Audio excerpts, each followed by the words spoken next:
Mama, can't you see what the song has done for me? I used to wear my faded jeans. Now I'm rocking army green. The army life is not my style. Got me looking like Gomer Pyle. Yeah. Happy Saturday, everybody. That's right. We got a bunch of Gomer Piles in the panel right now. We're all having a couple beers. We're going to relax. This is nothing fancy. We're just shooting the shit. Welcome to Vets Talkin, everybody. Oh, my God. Y'all wasting your time. What the hell? What are y'all even tuning in here for? What are you? We're supposed to be promoting this shit. Okay. No. Hey, Soldier, are you echoing again? Oh, wait, that's me. Adam. Never mind. Shut up. Hey, my mic may be rainbow color, but that doesn't make me a gay boy, okay, White Adam? Fuck you. I'm just glad we have representation in our chat. That's right. Welcome for the gay representation, White Adam. Yeah, and we have like Canadian representation. Yeah, Canadians don't matter. What? They're not even people. No. Yeah, there you go. We're except for a handful of them. Look at this group of morose motherfuckers right here. Thank you, Reverend Roman King. Oh, well, I thank you. Yeah, like I'm professional. I'm a retard on the internet that says my own what I want to say. I'm drinking out of a beer condom. All right, let's go around the horn. Devil made me do it. What's up, buddy? Hey, my name is Devil Made Me Do It. I'm Nalik3 on the Twitter. Happy to be here. Chat about anything. Anything and everything. This is open bar, buddy. We're just fucking shooting the shit. Right, Dermy? That's right. Hi, I'm Dermy Wormy. This is my third stream today. I was gonna go do stream on my own thing, play some more Cyberpunk, but I got invited over here, so now it's time to shoot the shit with some more of my boys. I've been shooting the shit with my boys all day, so this is so fucking last minute because I was acting like a bitch until this motherfucker right here called me out on it, Mr. Rastercaster. First time out here, first time ever hearing your fucking voice. I always thought you were like 65-year-old crusty old man, but turns out you're not. What's up, dude? What's up? What's going on? Like you said, I'm Rastercaster, soon to be future channel of Rastercaster. Yeah, I'm spiritually endowed and very, very crusty. And don't even look like that, Dermy. Look at your mouth. Yeah. So yeah, I'm here and I'm ready to get this shit monetized and demonetized on the same night. Oh, we could. Hell yeah! I bring shut this all the shit bitches down. to the yard. Hey, Flash doesn't exist for the next month. We can do this shit. We can talk about bullshit and get drunk, even though I'm not drinking until March. So, wait, Flash? What happened to Flash? The Lofty stuff. I thought that blew over. I thought that that he didn't get banned. This is what happened. I don't know what happened fully towards the end of that, but because of that, he's taking a month off. Oh, so we have no Flashcast for a month. Wait, Flash is? Oh, wait, you didn't? I thought I've seen both of them pop up in my feed. Not Flashcast. No, Flashcast is not happening for another month. Oh shit! He might have been streaming, but yeah, it might not have been Flashcast. He'll stream solo, but not Flashcast. So like if you do, I'll double check. But Flashcast, he put out a thing saying he's not going to be live again for another month. I did not realize that. Yeah. Now we just need to do memes of just like Mr. Bug. Like that. What was that that Narcos like meme or whatever, where he's just sitting there by the empty pool. Yeah, he just doesn't got shit to do. Yeah. Hey, Wookie be bad. Howdy. Yeah, that's exactly it. Poor Bug is bored. It's Lofty's fault. Are we going to start this debate now? Are we going to start the debate on whether it was Lofty's fault or Yellow Flash's fault? Not Lofty's fault. It was Yellow Flash. Yeah, well, Yellow Flash decided he didn't want to do it anymore. Yeah. So, not Flashcast as a whole, but he wanted to radically change it, and he wants to take a month off to set that up. Yeah, I don't think Lofty made him make the choice. I think Lofty just, helped him. But he already had Lofty nudged decided him it, along. he said. So Yeah, Lofty's the guy that you don't want to show up and everything when the guy's standing on the edge of the roof. You know, like Yeah, negotiate. exactly. Yeah, like okay, all right, guys, we're gonna send Lofty up. We're gonna try to talk this man down. He doesn't even get to like the second floor, and the motherfuckers jumped off the building. I love Lofty to death, but he's a moron. Phil, you I got do the too. link, man. I love Phil, to hate him. Phil, you got the link. If you want to join in, just hop in, dude. It's in the chat. Yeah, he's Sargad. pissed because Dermy attacking Canadians. He's gonna take you out. Hey. I only acknowledge 3 Canadians. Okay. That's Phil, Krista, and Fat Steven Seagal. Other than that, the rest of the Canadians can no. X-Ray Girl and Mark the Cyborg don't count, huh? No. No, Mark the Cyborg is a leg. robot, and X-Ray Girl was No. made in a vat of creation by Mark. They're not people. A machine and a weird. He was gonna human say he creation. was gonna say in a factory by a bunch of kids. I know he was gonna say. Maybe I shouldn't go there. X-Ray Girl Asshole. was made specifically Bigot. by Mark for Mark. Well, let's be real. That's the canon there. Are you So sure you're it's not saying the that- other way around? He's the one who's robotic. No. So you're saying that the reason why certain people don't get to see her feet is because of the fact that if we look under her feet, it's going to say a country's name at the bottom of it. Is that what you're saying? That she's a assembled product? No, that's messed up, Yes. man. Have No. respect for the queen. For the Hold up. Queen of Feet. If queen X-Ray Girl of ever only sees this, I love you. Just yeah, I'm gonna shut Hey, up now. I love you, X-Ray Girl, but at the same time, I'm gonna say how to see it. You were made in a vat specifically for Mark. You two were made for each other, quite literally. Now, would that be Taiwan. that vat that we were hearing about that's in the Willow series? No, that's that vat. I'm gonna give you guys a little backstory here. That vat was made by me. Okay, in reality, it was a long night. They wanted to buy it off me for some reason, so So That's why it's called did worm. you milk yourself? no, that's not where it comes from, buddy. Wormy, dermy, milky. I mean, it is worm. It technically is worm milk. Worm milk. That only yes, man can yes, produce. Reverend. Seriously, X-Ray Girl Yes. is a sweetheart. We all do acknowledge. She that. is. Even when she's drunk. I gotta say that Mark is Mark. I gotta say he's a lucky man because I mean, how much shit she puts up with. Oh my god. One, Mark's a she ain't lucky no geek. man, and at the Yeah. same time, she's a lucky woman because they fit each other perfectly. I say they were made for each other quite literally because they kind of were. They fit together like his leg on his stump. Exactly. Yeah. It just depends on the attachment he puts on it. Solid. Sometimes it vibrates. Yeah, sometimes it's on high. Yeah, he's gonna come on. He's gonna like eventually, like you ask him to come on here, and he's gonna be like, "I don't need to tell this motherfucker something." He's gonna come on here and he's gonna have fun. He's gonna joke around, and he's gonna understand what we're saying because he's smarter than he looks. Well, sometimes too smart for his own good. Man, his Yeah. videos are way detailed. Things that I don't even care about. What do you mean? You know what what? do you mean about Just it? because you His said that, video his- games? Yeah, he goes into like processing powers and stuff like that. Oh yeah, he And- knows all the back stuff. He likes to care about graphics, looks, and things like that. And I'm like, how's the game story and how does it play? Just because of that, he's gonna like FedEx his leg down to your house, and it's gonna jump out of the box and firmly put it into your ass. And you know what? I would be honored, and I would then bronze it and put it on my wall just right here.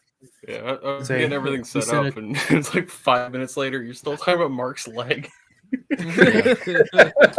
Mark's leg. Like, this is Mark's leg. He kicked me in the ass with it. I now put it on my wall. I It's all did not. taped down What 'cause was he that still wants movie? to Have kick you. a smearing of shit on it. Hey, what was that movie where it was? What was it? Idle Hands. Where the guy's hand Yeah. was like, yeah, that's his leg, Devil but hand? it can actually, like, he can mail it to places, and it like does the ass kicking for him. Idle hands are the devil's plaything. Well, my hands are never really that idle. Well, yeah, that's why you don't see them right now because I know you've been watching hentai before you got on here, and it's I've been still not feeding them proving that- ducks. Yeah. Yeah, Oh no, you have the music and everything. Yeah, I mean, normally I don't like to be on streams anymore, but it's pretty chill. So yeah. Hey, chill streams are some of the funnest. It only goes downhill from here. Yeah. I am not going to be breaking out the whiskey this time. okay. Oh, God, I'm not. Yeah, I heard some stuff about that stream. I have it. Oh yeah. The Yeah, devil you- made me do it. Has a nice picture of me from it. Okay. It's on Discord, I believe, and you can download it and watch it. I will never watch it. Well, you know what? I just saw. I'm actually looking at chat now. White Adam. Really? What he said. I sound like a pedo. I sound like a pedo. Oh. Oh, No, you don't sound like Ow. Lofty. No, oh. yeah. Or Trucker frequency. Rings of Power wasn't a bad show.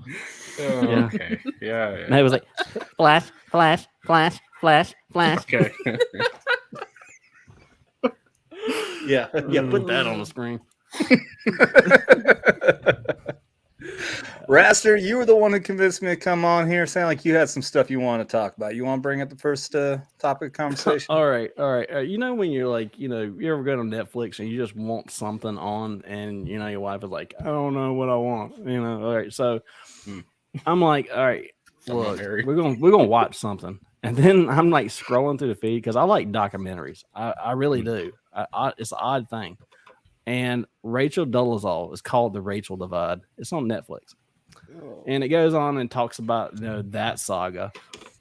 And considering everything that Horny Alf and Wormy, oh boy, with all those little activists and fun people that have now apparently and everything, I am like, it's like I have drawn Muhammad or something, some shit, and they are coming after me.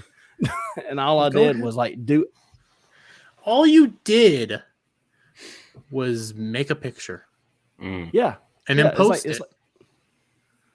That's all you did. Yeah.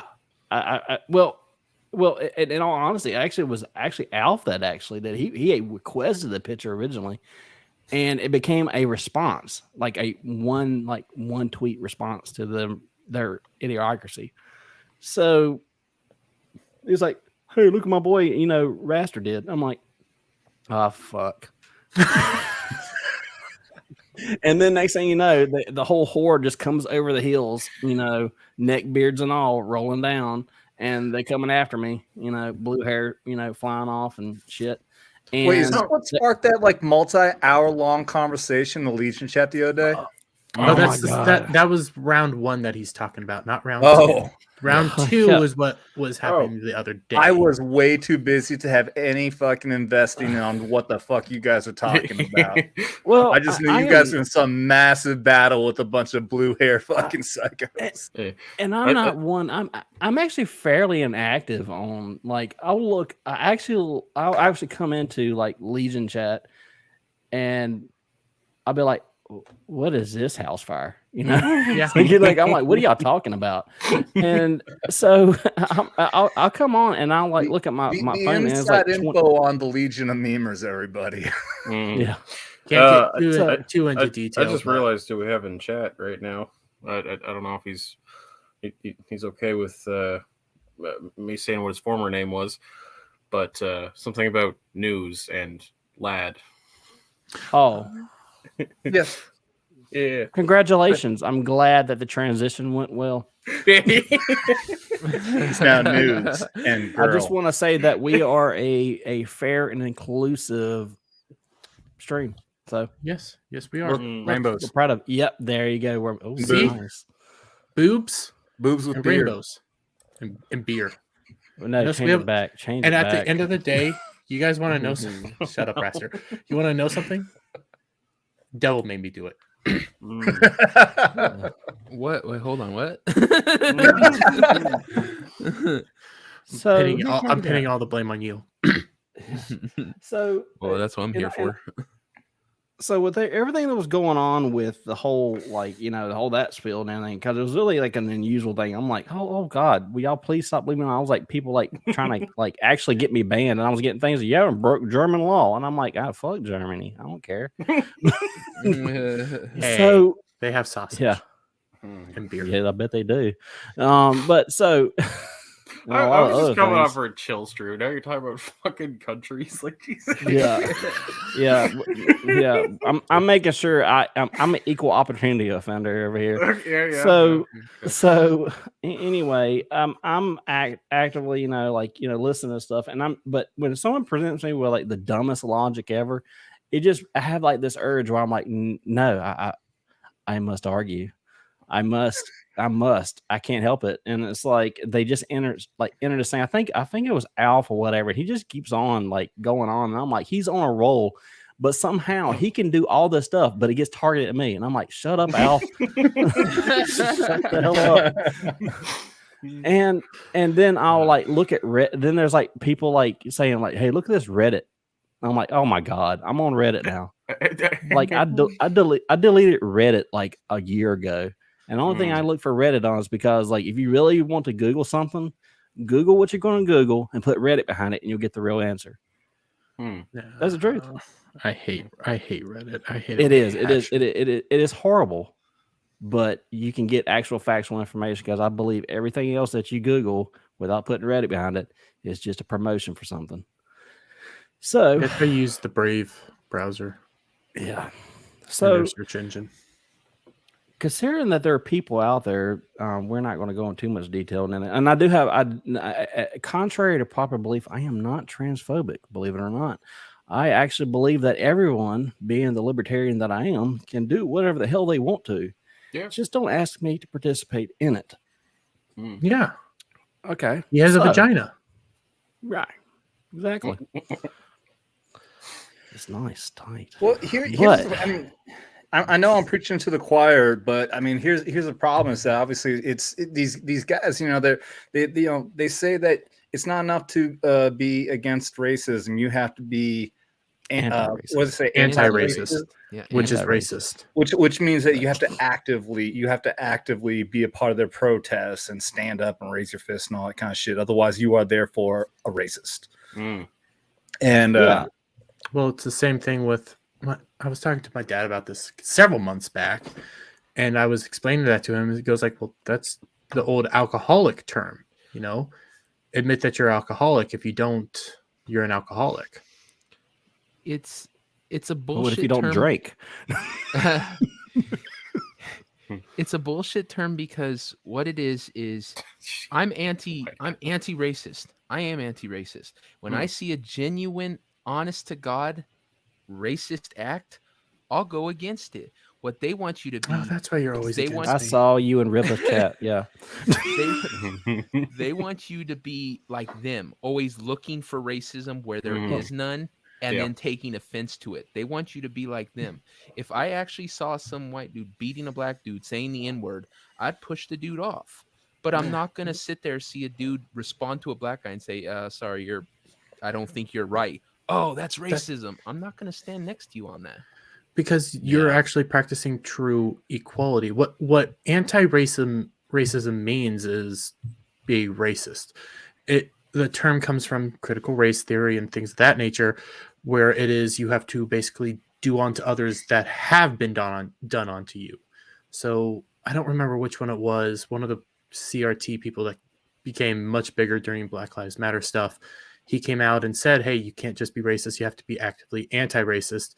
And that means that we have to continue perpetuating racism just against the other side. That's why you have a bunch of anti-white racists now. You have a bunch of real racists going around saying real racist shit, but they think they're fighting racism. Yeah, that was Abram X. Kendi. Yes, that's who it was. Yeah, number one grifter. Wait, Adam, what the fuck are you doing, man? You just trying to be fucking yeah. Hey, edgelord over here. I mean, I like stereotypical racism. Yeah. I can't see X-ray girls' eyes. Yeah.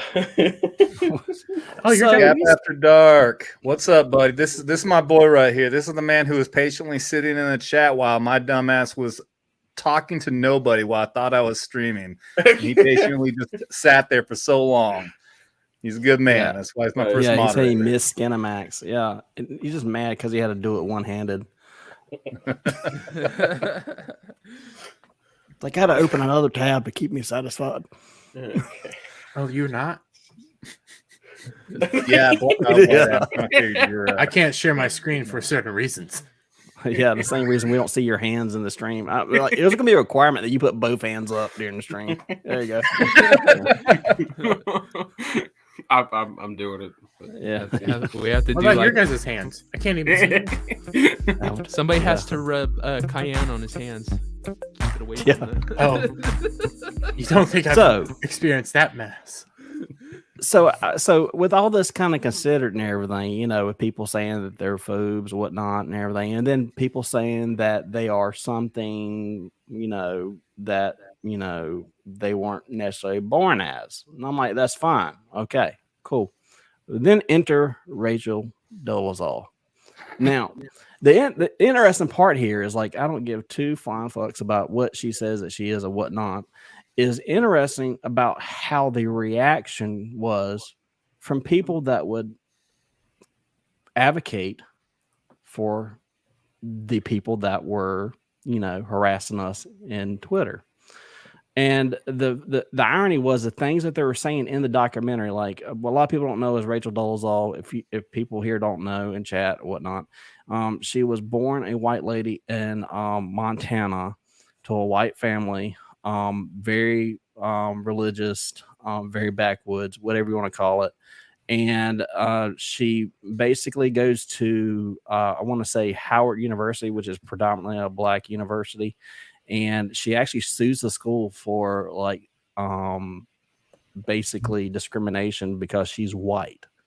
Now, the odd thing is that during these college years and during this period, I don't know exactly what the chronological order of events, but after that point, she says that she identifies as a black person, and she even goes to the extent of like darkening her skin and wearing ethnic hairstyles.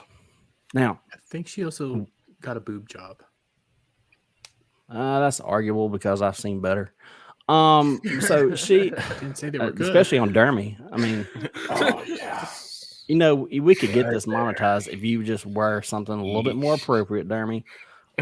Bring the boys to the yard. Okay. Oh god. Let me have a few more drinks. So I'm about ready to head out. yeah, there we go. I guess half our chat. Is everybody? Yeah. Represent. Now, so she not only does she do that, now she actually becomes a president of an NAACP chapter, and I want to say Spokane. And when she does this, yeah, don't share it. I don't want this channel to fail. Basically, she becomes the NAACP president, and then some stuff comes out, and a local reporter or whatnot, and everything actually tracks her down and actually asks about the deets on this. And a lot of stuff comes out, you know, and it just snowballs. It becomes national news, and she's just basically made out to be this fraud. And in essence, what she is doing is blackface. Now, speed forward a few years, she's on MSNBC, you know, the Today Show with, you know, Savannah Guthrie, you know, how she's really great with interviews, you know, like she did with Trump. But she gets on there and basically does her job. She calls her out and says, do you ever, you know, regret the lies you told? And she says, no, I don't. What lies you talking about? So she just, till this day, she holds firm that she is a black woman, despite having evidence that she's completely white. She's blackface. Wasn't she a ginger even? She's a redhead ginger, wasn't she? She was blonde. She was blonde, and a lot of freckles, all this kind of stuff. But the thing was, she coins a term. I think this is like speed forward to a little bit more earlier time. She's using the term transracial. Mm-hmm. Now, That's she goes and does like, you know, not TED Talks, but like, you know, these speaking events at local colleges. Now, you would probably think if this was related to like gender ideology or anything like that, that this would be like, yes, queen, yes, speak your truth, yada, yada, yada, yada, and all that bullshit. No, Yes, no, for the Alf. room. Yes, exactly. The whole cesspool thing. Well, she goes on and people basically is shutting her down, and I'm rightfully so. And they're going on saying like, you know, she's just basically, yeah, her virus. Yeah, I really feel sorry for the kids. That was one, especially the youngest one. That's actually her biological kid. I think the two other ones are actually her brother or adoptive brother and sister because it was adopted by her parents. Believe it or not, she only has two biological kids. One is still like a baby. The other one is like I think in high school. And he just looked depressed, and I really felt generally sorry for the guy. I mean, he actually seemed like a good kid. He had has a whole life ahead of him, but the problem is because he's like he basically said everything but mom, quit your bullshit. And he just wants to go to school, but he, you know, people harassing him at school. And I feel sorry for him. I really did. And it was kind of messed up now then where she's just basically a narcissist. Now, are you noticing a trend here with people that we get in arguments with Twitter and people that keep trying to like, you know, report us for, you know, certain images that, you know, they're sacred cow. They're narcissistical assholes. Yeah, like everything is about that, and they'll do it to a fault, and that's what's going on with this one. If she would just simply just say, like, this is the truth, everybody like, okay, cool, all right, we can be friends. But no, you keep on perpetuating the lie. The thing is like what I was saying here earlier, like with like, you know, stuff was going on. I have friends that are trans. And they know what it is. They'll outright call it, you know, gender dysphoria. And I'm like, okay, we can talk because you acknowledge this, and you don't like, you know, say that I have to like agree or that this is a reality that you are something that you weren't born. We acknowledge the science here that we all recognize. But we have people that get on Twitter and they just keep shoving the stuff down your throat, and you're like, hang on a second. I was like, I'm not denying you anything, but you come into other people's like, you know, realms or whatever and harass people inside the fellowship. I'm not on board with that. I'm like, if you don't like what they say, then just stay out of those threads. As simple as that. I don't get on other people like, you know, some kind of communist thread or some shit and get on there and like, you know, talk shit. I just don't do it. I'm like, I know what's in there. I don't need to be in there. It's because they're warriors. Like social justice warriors was not an insult we made up. That is their term they started with. They actually think this is a fight that they are warriors. Like it's some sort of virtuous thing for them to get on our shit and to attack us to try to silence us. It's actually a fight. They feel like they're gonna get a Valhalla or some shit. I don't know. They take everything as a slight though as well. When we were talking about this, I think earlier today in the Legion chat. No, it was the other day when they made a picture using Raster's head, put him on a ball sack. At least make the balls better, but we're able to laugh at each other. Saying he has big balls. I retweeted the picture. Yeah, we're able to laugh at each other. They can't. They take every slight personal. I'm dealing it right now with it right now on YouTube. When I tell people, "Hey, The Last of Us 2 was a flop. That was not a success." They can't get it through their heads. All they see is big numbers. It was a success, and if you say it wasn't a success, you're actively attacking the game. You're actively attacking our worldview, and they take it as an attack. They are physically hurt by it. They can't break away from that. Whereas with us, we can be like, no, oh, that's funny. You say something really funny to me. If you put my head on something funny, I'll laugh at it. If you think I'm laughing, I'll laugh. I'll rub your nose that you're wrong, but I'll laugh. Yeah, a while back, I saw a picture pop up. I can't remember where. It must have been like a reply on Geeks and Gamers or something like that. Somebody had photoshopped a butthole on Jeremy's mouth, and it looked perfect though. Like his mouth, his mouth was a butthole, and I thought it was one of our people who did that. Like that's fucking funny. But no, it was somebody who was trying to make it an insult, like he's talking shit. Like Well, Yeah, all I That's pretty good. It was funny. but see, that's it now. Man. It's like you get mad because it struck a nerve, and that's why it matters. But the people that a lot of things that it irritates me is that there's people out there that are going through this stuff in real time. They're not doing it for attention. They have genuine, like, I can't talk. Yeah. Sorry. When I see words pop up, must read. Yeah. It's like there's people out there with gender dysphoria, and I think that are actually dealing with some sort of issue and everything, and they have their own journey that they need to do and everything. However, it can be debated on how they want to treat it, but that's their own prerogative. I just don't ask you to just only do it with consensual adults, please. Mm-hmm. Yep. And I think that's what everybody's like. But see, if I'm not like completely on board with 100% of what they're doing, automatically you're a transphobe. I'm like, really? I just said that I'm okay with people with gender dysphoria and everything. I can be friends with them, and I can even look at Blair White. Blair White's hot. That's a hot chick. Yeah. It just happens to not be a chick. Yeah, that's a trap. And I think I actually watched a video. It was actually with her boyfriend, I think, and it was an interesting, fiance, yeah. And it was an interesting video. It was like someone asked us, if you love Blair, does that make you gay? And it was an interesting conversation because I'm kind of like, it's a very good point. I think the argument was that he's not. Well, there's a name for it. I can't remember what it's called though. You mean like if you're attracted to a trans person? Yeah, it's not referred to as gay. There's a term for it. I think pansexual is one if it doesn't matter what they are of any of the 85 fucking genders. Yeah, fair. Yeah, but if you look at Blair White, unless somebody ran a DNA test on her or something like that and see what chromosome she had, you can see it, but it's one of those things like you gotta know what to look for to see it. Like it's the shoulder area. You can see it kind of in the neck area. Well, you can see it, but you gotta know what you're looking for. Well, here's the thing. I'm so upset with myself. I was planning on getting a clip of the "I got news for you," and I didn't do it. I was gonna do it today. I completely forgot.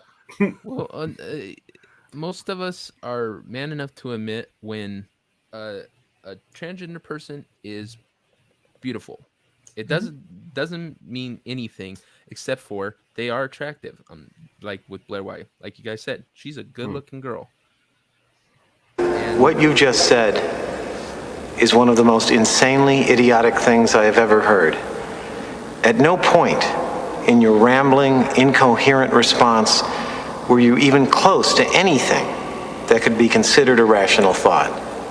Everyone in this room is now dumber for having listened to it. I award you no points, and may God have mercy on your soul. You know, you just wanted to test that out, did you? I forgot I had a Y in it. You don't realize how long that is once you're on stream. It's a long one. What I wanted to say too is like every time I see you and Alf or Dermy or whatever, like going at it with people on Twitter, like it's very reactionary. It's like you make something or you're just existing, and then like 5 seconds later, people pile on you. And I'm like, okay. Reactionary. It blows my mind that they organize on Reddit. You can see it on there, and you're like, and I called them out on it, and it was like that's the one that they reported me on, and of course it didn't go nowhere. You can't have the Adam's apple. Yeah, I hear you can shave it down though, which is weird. I'm gonna be honest with you. I think the first time that I actually saw Blair White was in what was his name? Tim McDonald. What was the guy that's like a Tom rapper? McDonald. White dude. Yeah, Tom McDonald. Video? I saw her in that video. Okay. The video. And I'm like, I didn't know anything about Blair White. I did not know that was a thing. And then I also saw her with like Eye Patch McCain, I think at one point in time. Like, who's this? And I'm like, I've known about her. Eye Patch McCain. I've known about her for quite a long time because I used to watch like Shoe on Head and Jacqueline Glenn and stuff back in the day. Like they're friends with Blair White, I guess. Like they're even though they're on like the exact opposite like political side. Well, Shoe on Head's special because she's just anti-establishment. She's more liberal, but more liberal and progressive. But Shoe on Head can call out the BS easily. Yeah. Whereas Destiny can't. See, I think with Shoe and Head, I think she's pretty cool. I like. Here's the thing: is that I think a lot of people don't understand is that you can be friends with people that you can disagree with us. Believe it or not, and that's fine. The problem that I have is that when people like if you don't agree with them 100%, you're istophobe, and they want to like kill like every single thing that you have, like your livelihood, and it blows my mind. I'm like. So I was just saying goodbye to White Adam. Appreciate you stopping by, bud. Oh yeah, he has to get home at a certain time because of his ankle bracelet. Well, apparently he needs to go to church after hearing our conversation. Hey, well, it's the only place he can go now, because if he gets near the school, the thing goes off. Oh, boy. Feels like, what did he get himself into? Yeah, I was just like. I tell you, he probably won't get harassed so much if you just turn off ice cream truck music. What are you trying to say, Devil? What have you been trying to say?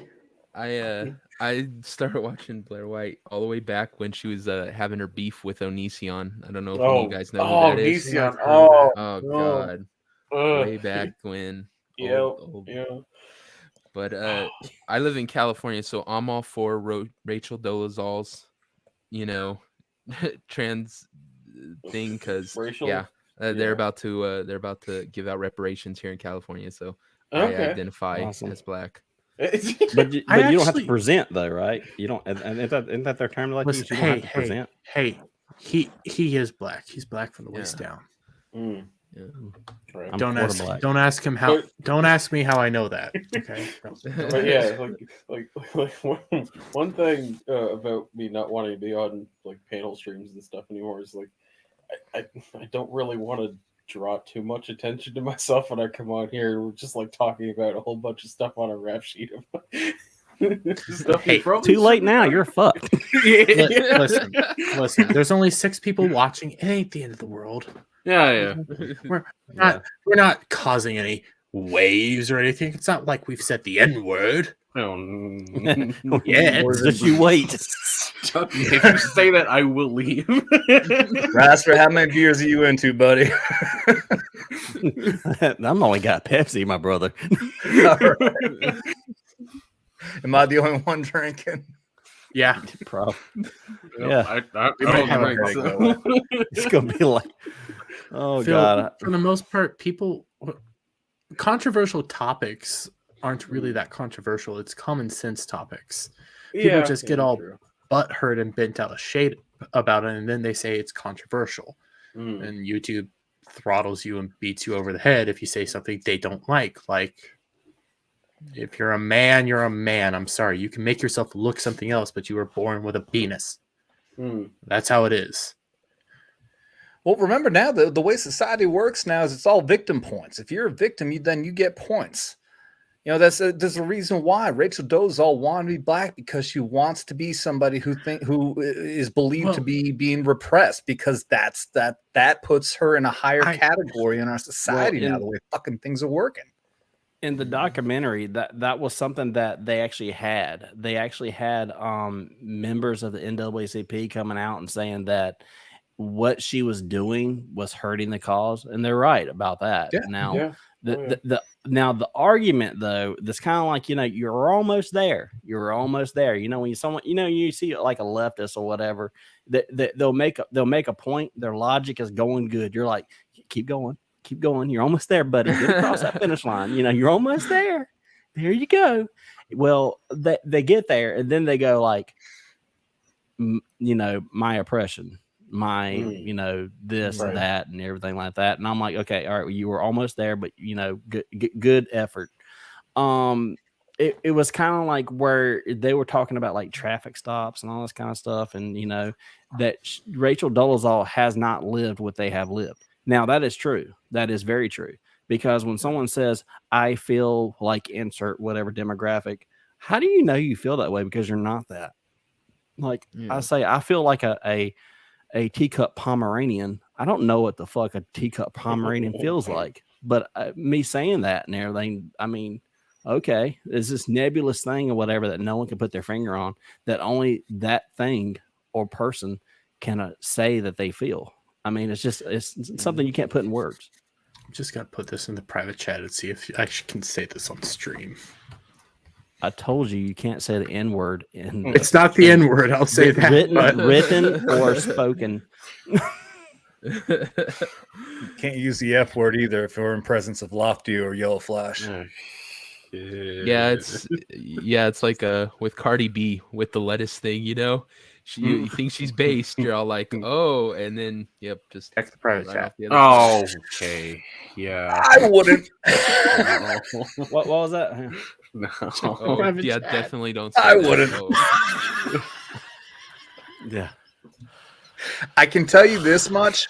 Though. I know that I could get away with it because ETEP has no problem making those jokes, and it's fucking hilarious the way he pulls it off.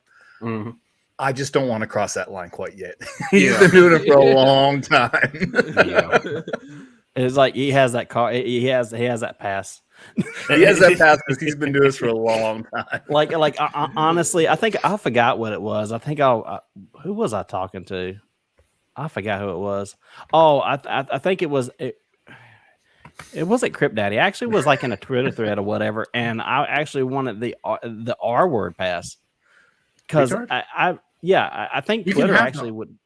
Huh? Twitter doesn't really care if you say retard. Like now, I say it all the time because Az got hit with using what's that, retard? Yeah, so it's like you can't say, like they say that you can't, but then they say you can, but either way, it's like it was kind of interesting. I was like, what's the expiration date on that? Exactly. I'm really tired of people saying that we can't use certain words when it used to be actually professionally acceptable to use said words. I was like, well, if it's no longer be said professionally, then why can't we say it now? See, it's like it should go. Oh, go ahead. When I was in the army, I was forced to learn French, and retard is a word in French. If I remember right, it means to be late. So if you say it's just "je retard," it means I am late. You're saying I am retarded. It means I'm late. Je parle petit français. Okay, yeah, okay, yeah. Sorry, I don't speak. He's Canadian. Freaking French too long since I've actually. Hang on, I think maple syrup is coming through my mic. Forced to in school. Okay, I can say "faire foutre mange le mer de Moret." That's the most I fucking remember so fluent. Okay, For anybody that's viewing this stream, after the fact, click on the little button right there in your right-hand corner with closed captioning and change it to English, and it will say what he just said. Yeah. Okay. Heads up, he's a bigot. Yeah.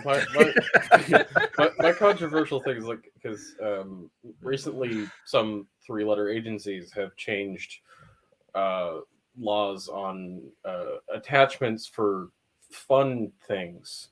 Boom boom. You know what I'm saying? You know how much that narrows it down. Yeah. I know what you're talking about. You're talking about the AFT as Biden would say. You guys have 3-letter Close to the echo base. We almost got the shields down. You know? You're Anyway, talking about the ATF putting the AT-AT. pistol grips. Anyway, yeah, they've changed stuff to where it was okay, but it's now it's not. So Twitter's a lot like that. And when you guys were in a comment skirmish the other day, and somebody was like saying they were going to go for your neck or something, like we all reported that, and Twitter was like, "There's nothing wrong with that." I'm like, huh? Like you were being threatened. Like, come on. It is weird. It is very weird. Like I usually know where that line is because I actually, believe it or not, in full autistic detail, I actually read the TOS and from what Elon, for the most part, The seems original to be series? abide by it. Huh? The original series? Yeah, the original series. Yeah. No, the one like pretty much after like Elon got in, and I think the big thing was is that if you just follow TOS now, you should be okay, and that's what I've been doing. And I think with the one where I actually posted it up to everybody, where I said this is the letter I got back, and said that that they found nothing wrong with this tweet. And I think in that thread, I said, go ahead and report me. Go ahead and do it. I'll wait. And someone actually did it. And I was like, yeah. But then they blocked me. And then so it was at that point, there was no point in gloating about it because I was like, they wouldn't see it. I ended up having to mute those guys because they thought it was okay to compare Gina Carano's Terror on the Prairie to anything Disney has put out and compare profit margins and things like that. That's not anything equatable. And they kept just going at it saying, yes, it was. Yes, it was. And I had to mute them because they were so stupid. Well, yeah, because Disney has music. Yeah, I would put this. I would say I like Terror on the Prairie, but it needed a soundtrack. I mean, it was such like a isolationist, like you're on your own kind of movie. So I don't mind it didn't have a soundtrack. I liked it for what it was. It wasn't anything spectacular. Yeah. But they weren't trying to do something spectacular.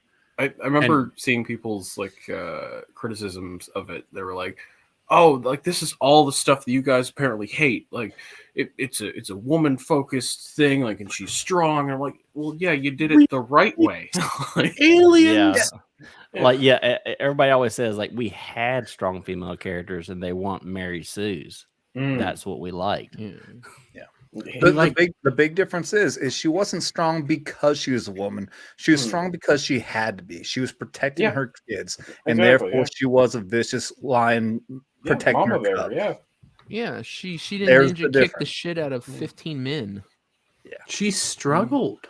Yeah, she managed to pull it off because she had a gun. That's the big thing. Yeah, I mean, I do remember a little bit of like, why would you do this tactically moments that didn't really make sense to me. But then again, she wasn't a soldier. She was just, like, I got a gun. Like, I'm gonna do what I can. Yeah. Boom boom sticks. So what? Oh, sorry. Well, you have a gun. I say boom boom stick as a joke. Okay. You can say gun. It was a Steven know Crowder. YouTube's It was a Steven Crowder clip that I watched about the Native Americans, and he was saying the Native Americans had problems because the French gave them fire water and boom boom sticks. Yeah. So that's why I call them boom boom sticks now. Okay, yeah. I'm really. Who else here listens to Louder Crowder? I did occasionally, yeah.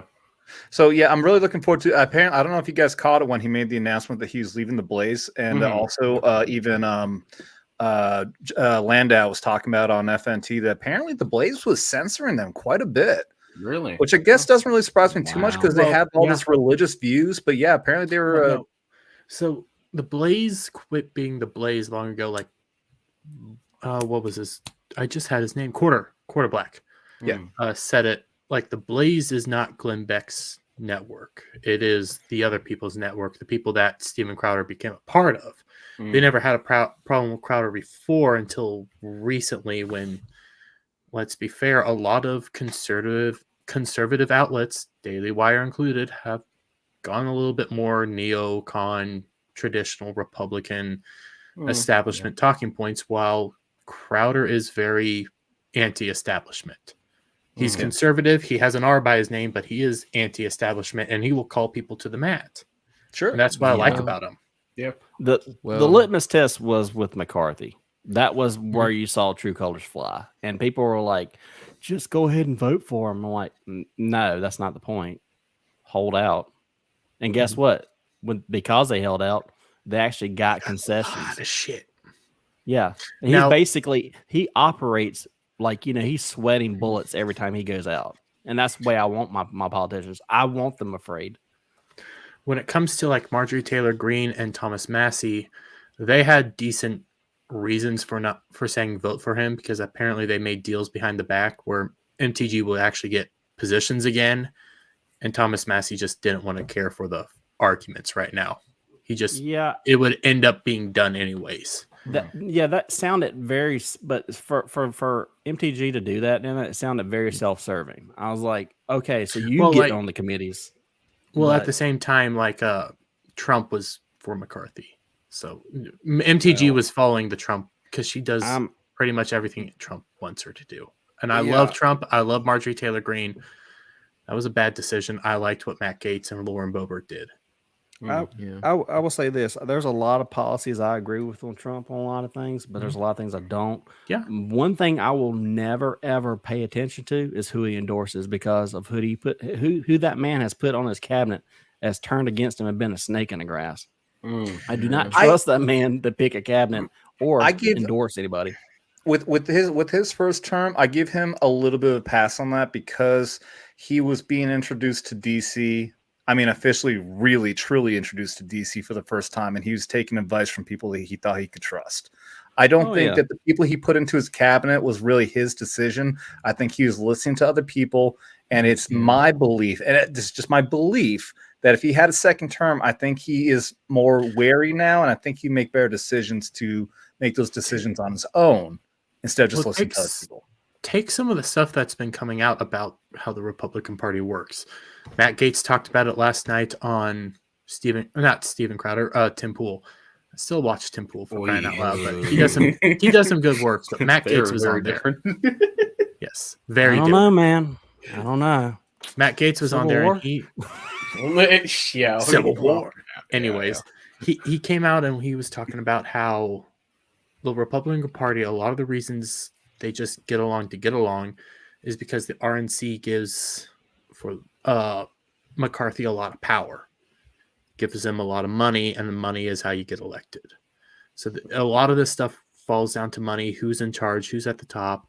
RNC's at the top. They pick who they want to pick, things of that nature. It's a lot of backroom deals, a lot of campaign finance deals and things of that nature. That's how the Republican Party is being funded. Yeah, a lot of the Mitt Romneys and and all those people at the very top are in the RNC. Yeah, I think. Go ahead, Devil. I used to consider myself a Republican. I've switched away from that because I think the party is a big bag of everything wrong. And it's like with Trump. When everyone was chanting "lock her up," I really believe that Trump intended on restarting the investigation into her. I think it was Mitch McConnell and the Republicans who talked him out of it. I think they went there day one and said, look, you have to play along. If you keep pushing this, they won't work with you. They had his ear. He said, okay, I'll give on this. And I think he thought he could trust Fauci. Yeah, he was trusting Fauci in the beginning. He didn't know what he was doing. The whole time. Yeah, the dude was a businessman, not a politician. I used to be really invested in your guys' politics, but since the event, as Gothics would call it, happened, I just don't really care anymore because it's just all corrupt. Mm-hmm. Yeah. I'm close, I'm a libertarian like Raster, but I'm kind of closer to an ANCAP now because it's just like government, just leave me alone. I'm a populist. Right. So by no means, I was like, I've watched both sides, and honestly, if it all crumbled tomorrow, I would be the happier. It's just one of them things where it was so annoying with all these people is that I think I get annoyed with the average citizen too. And what I mean by that is that people put them on people just put these people on a pedestal. I was like, do you realize that these are just every politician is just a monkey that I want them to dance for me. They're not to be worshipped. That includes Trump. When you fail to be useful for me, I will discard you. Same with that. And guess what? Yeah, all the politicians up there, I will discard them in a heartbeat if they don't do what I want them to do. And guess what? None of them are doing what I want them to do, so I can give two shits about them. So, and that goes for if you have a D by your name or R by your name. And a lot of their stuff, one of the ones I cannot stand is Ted Cruz. The Yeah, I yeah. know. Okay, all right. The guy will sit there and he'll make I will give it to the guy. Great stage presence. He can get up there and make the best sound bites and whatnot. He can get on Michael Knowles' show and do whatever he wants to and everything and talk. But it's usually followed up with, well, if you check out my book, shut the hell up. I was like, you are a public servant. Everything that you say and do is for the public. So in that case, then give me your money off your book. One of the best times. There's my socialist part. Yeah. One of my favorite times for Ted Cruz in the recent years. Like, I'm not a huge Ted Cruz fan. I like some things he says, but at the same time, you never fall through. Was during the whole eco people protest that was happening, I think during the summer. Out of the blue, they just started protesting everywhere. But he was on The View. Eco protesters came out to protest him, and he just stood there, let them say what they wanted to say, and The View people had to defend him. That's my favorite moment because it shows just how corrupt everything is and how everybody's just buddy-buddy with each other. Well, yeah, it's Well, the all entire- games. No, go ahead, Rester. It is like, I mean, we've seen it with like Lindsey Graham, like, you know, basically giving fist bumps to what's her face and everything during all those hearings and stuff like that. And it was just one of them things where they all behind closed doors, I guarantee they share drinks with one another and probably all kinds of things they would probably share. But the whole thing with a lot of the stuff that they make issues is not the issues we really want them to attend to. Right now, people are worried about like putting food on the table, putting gas in their car. And right now they're talking about some weird shit now and then about stoves and crap. I was like, you don't have to worry about the fucking stoves and because you can't get no gas to put in it. So, I mean, why y'all worried about this shit? I was like, y'all sit there and talk about this stuff and make these issues. One of the things I love about them turning down, you know, Roe versus Wade was the fact that you took that off the table for them to argue about that federally. They still will. Yeah, they will, but it's kind of a moot point, and that's the whole thing. I think that Lindsey Graham actually sabotaged a lot of stuff when he came out and said, "We're going to put a federal ban on that." Why are you bringing that up right now? You just put that back into the plate for the states. Yeah. So you bring that up, basically, just kick the birds, you know, the hornet's nest. To get all the, like, you know, pink-haired weirdos all riled up right before the election. They played themselves. You know, before their hibernation sets in. The Republican Party, the leadership there is literally retarded. They think they're smart. They think they know what they're doing, but they are some of the stupidest people in D.C. For crying fucking out loud. When you hear what Lauren Boebert went on Michael Knowles. Yeah, she's the AOC of us. She's not the brightest bulb, but she said some things that needed to be said. She said the reason, you know, this fight with McCarthy's happening is McCarthy didn't want to play ball with them before the midterms because McCarthy thought they were going to have such a massive red wave that he didn't need to play ball with the Freedom Caucus at all. Well, they fucked themselves in the ass because they didn't give the people they needed money. They didn't give the members that would have actually came into Congress and helped out a bit any money, so they lost. You didn't have your red wave. You still won, but you didn't win that big. So now McCarthy fucked himself in the ass. He put himself in this situation, which honestly came out for the better because Lauren Boebert, Matt Gaetz, and all them, Bentland, I just had his name. I was saying his name. McCarthy over a table and just ramrodded him. And now they have a bunch of cool stuff coming down the table. Stuff that's going to change the system for a while, like a floor vote to end the tax system. It won't go anywhere, but it's a floor vote, so you get to see who's voting for what. The thing is about Republicans, they're good controlled opposition, and they're very good at taking concessions and making compromises. That's all they do, but they're not good at winning. The one thing you can notice right off the bat is that, okay, great comparison. I forgot who was talking about it. The AOC and the squad were completely against Nancy Pelosi when, you know, the last Congress got started and they were going to elect for their speaker. They didn't want her. But when push come to shove, as soon as like they got out there and they're ready to vote, guess what? Voted in.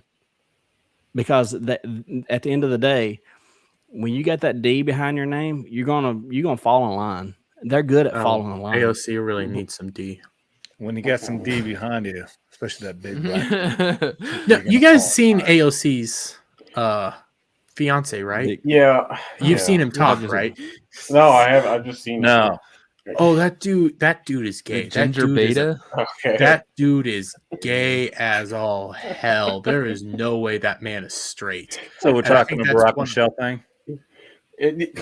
Yeah, this is one of those moments where I'm like, AOC's insane because her fiance's straight up gay and doesn't give her any.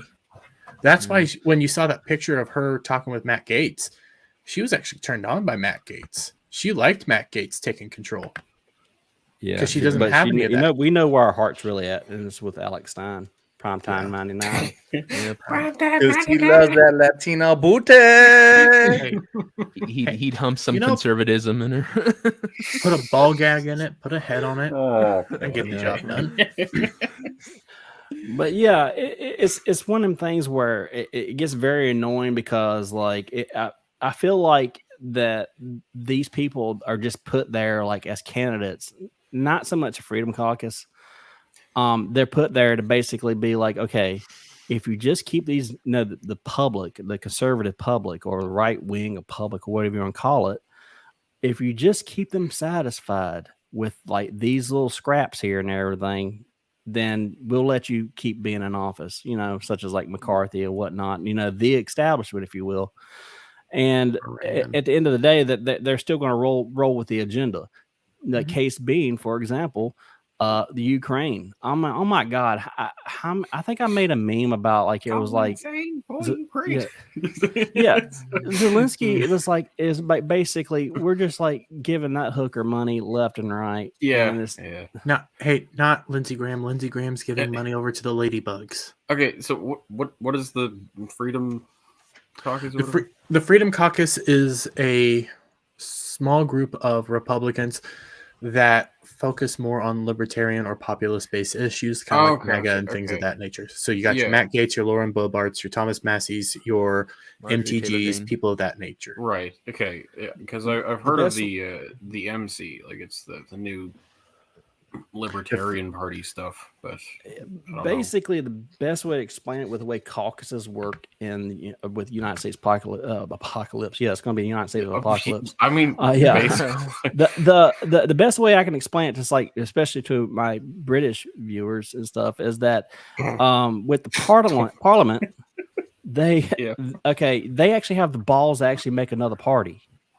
Right. Where in America we're like, no, you got to be a Democrat or Republican. Where we know good and well that a majority of the Republican base is not truly like your Bible thumping conservative or whatever. They're most likely libertarian or at most a populist, and that's what Trump was. Trump was a populist, and I think Steve Bannon actually made this pretty clear: is that it's a populist movement, and honestly, if you ever say, hey, I kind of disagree with, a lot of things Trump did, well, it's probably because you're a libertarian and you didn't care much about a bump stock ban, for God's sake. Like, that's going to do shit. When people said he was pro-gun, I was like, okay.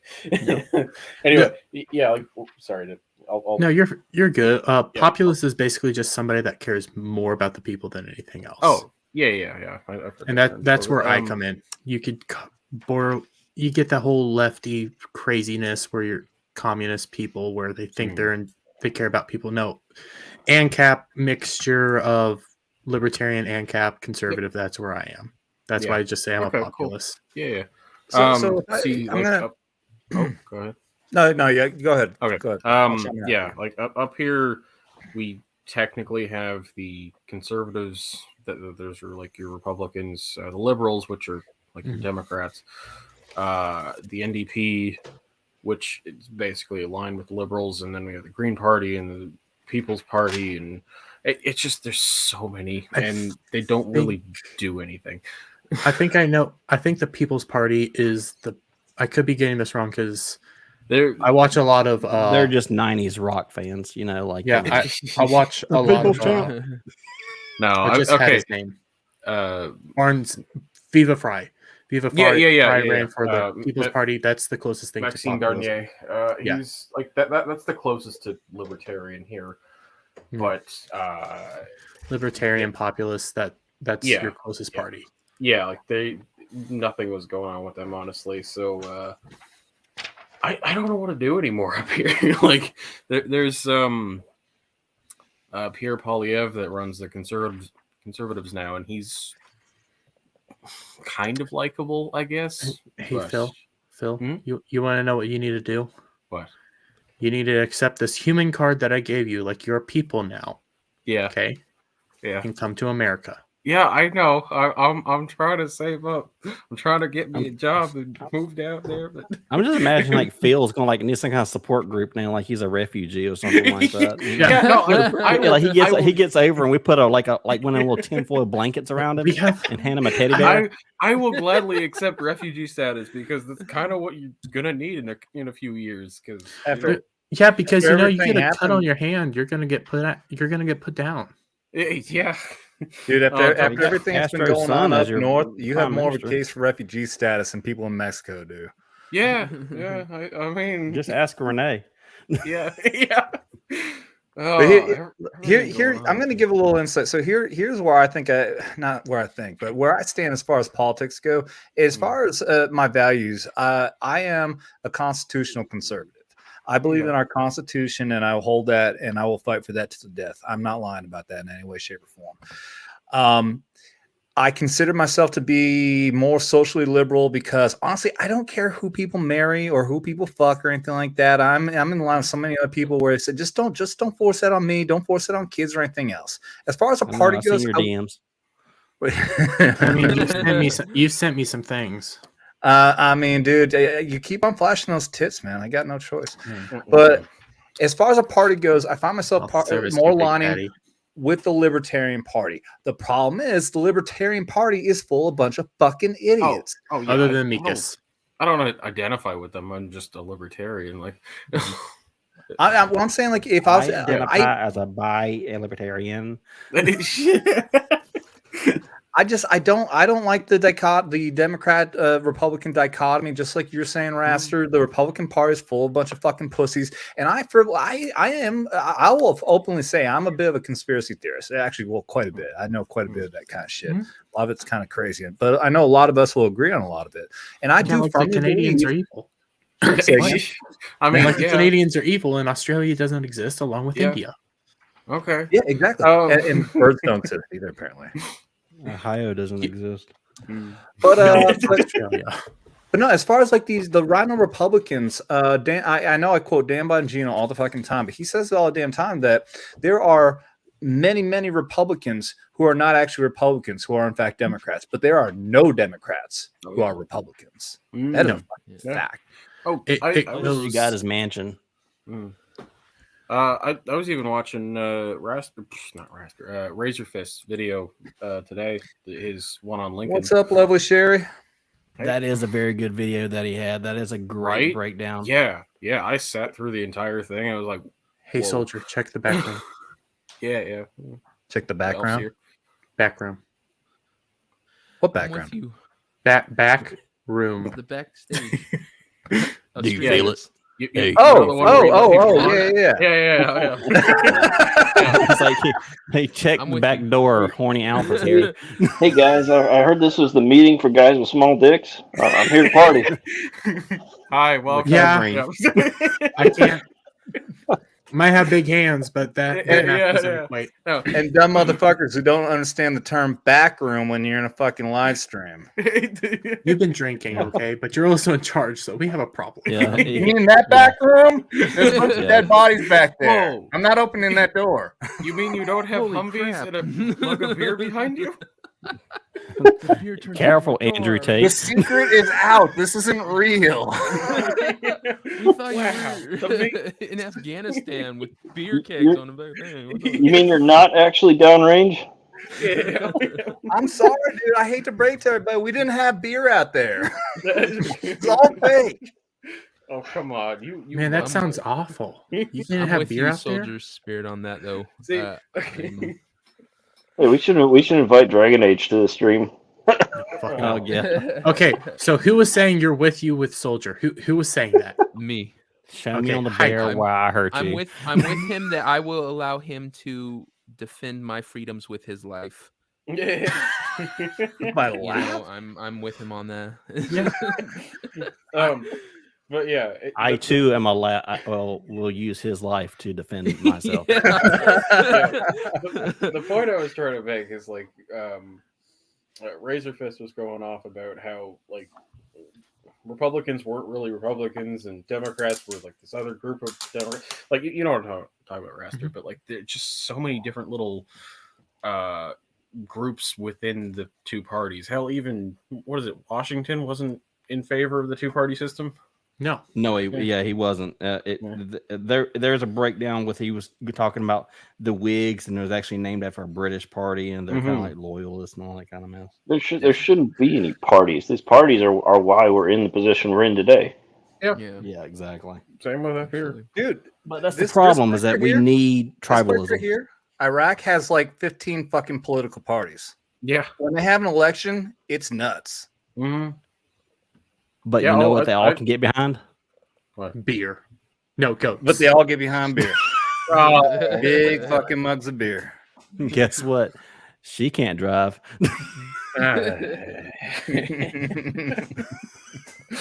See, yeah, that one went far. Be against that oppression. They should all drive. They should. That is completely heinous what they're doing. Completely. No, Yeah, screw up. Shut up. Get in the kitchen and make me a sandwich. Oh, did you see that video? Oh my god, the other day with the girl at the gas station, and she had to keep Biz Chozo. pulling around. Oh my god. The 19th Amendment was a mistake. See, I was gonna say I was watching a video about like. Hi, Sherry. Yeah, you're the exception, Sherry. Sorry. Yeah. How is it that I'm the one attacked on Twitter all the time and getting reported, but y'all motherfuckers? And that's the end of Bet's talking. Yeah. See, I was watching this like hour and a half long video of some guy going over to Iraq after the Taliban took control, and he's like, "Yeah, these guys aren't as bad as ISIS. Like they're still kind of bad, but you know they keep everyone mildly safe." Like, okay, You're not a bad guy, but you're a bad guy. You know what I'm saying? yeah. Listen, Yeah, these guys just kill the people that step out of line. ISIS just kills the people that they disagree with. Yeah. And Iraq loves Ryan Kennel. But, He has a diplomatic pass. yeah. What was it? No, I spent 9 months in Afghanistan, and the Taliban was different. They wanted to keep the populace on their side, so they wouldn't go in and like steal people's shit. Now there were foreign fighters that came in and they started wrecking shit and taking people's stuff, and then it was at that time we just watched from UAV feed, and you got red on red fighting each other. You got Taliban fighting the guys coming from outside. That was pretty entertaining, but yeah. So what you're saying? How many people did you see banging goats? Okay. Oh, I heard that happen all the I time. never saw it, but I saw a dude take a shit outside his house on UAV feed. I mean, I've done that a few times, but you know, Now that you actually, gotta go. They had so I black saw box that in Iraq bingo. too. It would not be uncommon because these guys have their man dresses on, right? They'll just be sitting there. You'll see these people just sitting there, like they're sitting position. They'll just squat down, like that's their regular position. You'll see it all the fucking time. But then sometimes you'll see them. They'll stand up and there's little rabbit turds left behind. They'll walk away like this dude just shit a bunch of rabbit turds as I was talking to him. this really just happened. He just shakes his leg and I one feel rolls really out. bad for laughing at this. It actually happened. And then I they have want a to hold your serious hand. question. I have a serious question. Is it true that they have pigs in their toilets? Pigs? What? Yes. I've not heard that. I think that's the Flintstones, dude. No. So the reason why It's a job. You're not fully wrong from the Flintstones where I got this from. No, I was watching JoJo's Bizarre Adventures. They go to the Middle East. They sit down on a toilet, and it turns out the dude jumps up and sees that there's a pig in the bathroom. So I didn't know if that's real or fake. It's an Homie, anime. it's Jeremy's JoJo's Bizarre worldviews are Adventure. from cartoons. A lot of my worldviews are from cartoons. Thank you very much. Anime, yeah, okay. He goes to college or whatever, and then he actually is like, so I saw Rick and Morty the other day. You know, I did go to college, and How? that was a pickle discussion was that came up. talking. Wait a minute, you're old enough to go to college? I'm 25. Oh my god. You're I'm only a almost year older than 26. me? What the I was heck? just looking at that mustache. I thought you were in your 30s. I know. No. He just started taking If I was shots, in my guys. Leave 30s him and I was alone. still living where I'm living, I'd kill me. Okay. Well, you have So to a check rack. for a woman in her 30s. I mean, I can figure something out. I come from central Kansas. There's not a whole lot to do around here business wise, but the house prices and rent prices are astronomical Oh, yeah. because you can't make that much money. Like, Mm-hmm. if you have a decent job, like an office job or something, you could afford a place relatively cheaply. But if you don't have those credentials and can't get those jobs, you have to work your ass off. See, Jeremy, this is the documentary you were seeing while you were confused. He's like, and the goats are scared and they kick. Yeah, no, see, like I was gonna say, there's a really old documentary about someone, falling asleep and from Kansas actually, and then going to some other world. So why don't you just do that? Because he'd make I it a wanted to awful try movie. that at one point, but I didn't have the ruby slippers. Yeah, I figured it did. Could you It's imagine like how that it's movie would have went Kansas Saturday nights.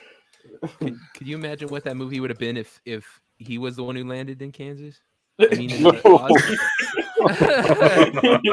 It'd just be a witch's feet hanging underneath his ass. Not a ruby slippers. It's an amaranth wig. I'm looking this up now. Do they have pigs and toilets in the Middle East? What you just said is one of the most insanely idiotic things I have ever heard. Hey, See, you made that's it what to you shorten it should down. have made this for, instead you I do put it have on two me. versions of it. Okay. Oh Lord! I'm Now looking we know this about up. plumbing. Pig toilet. And the rest is just hardcore porn. He's looking at. Have you checked your pig lately? He looked up laying pipe. Yeah.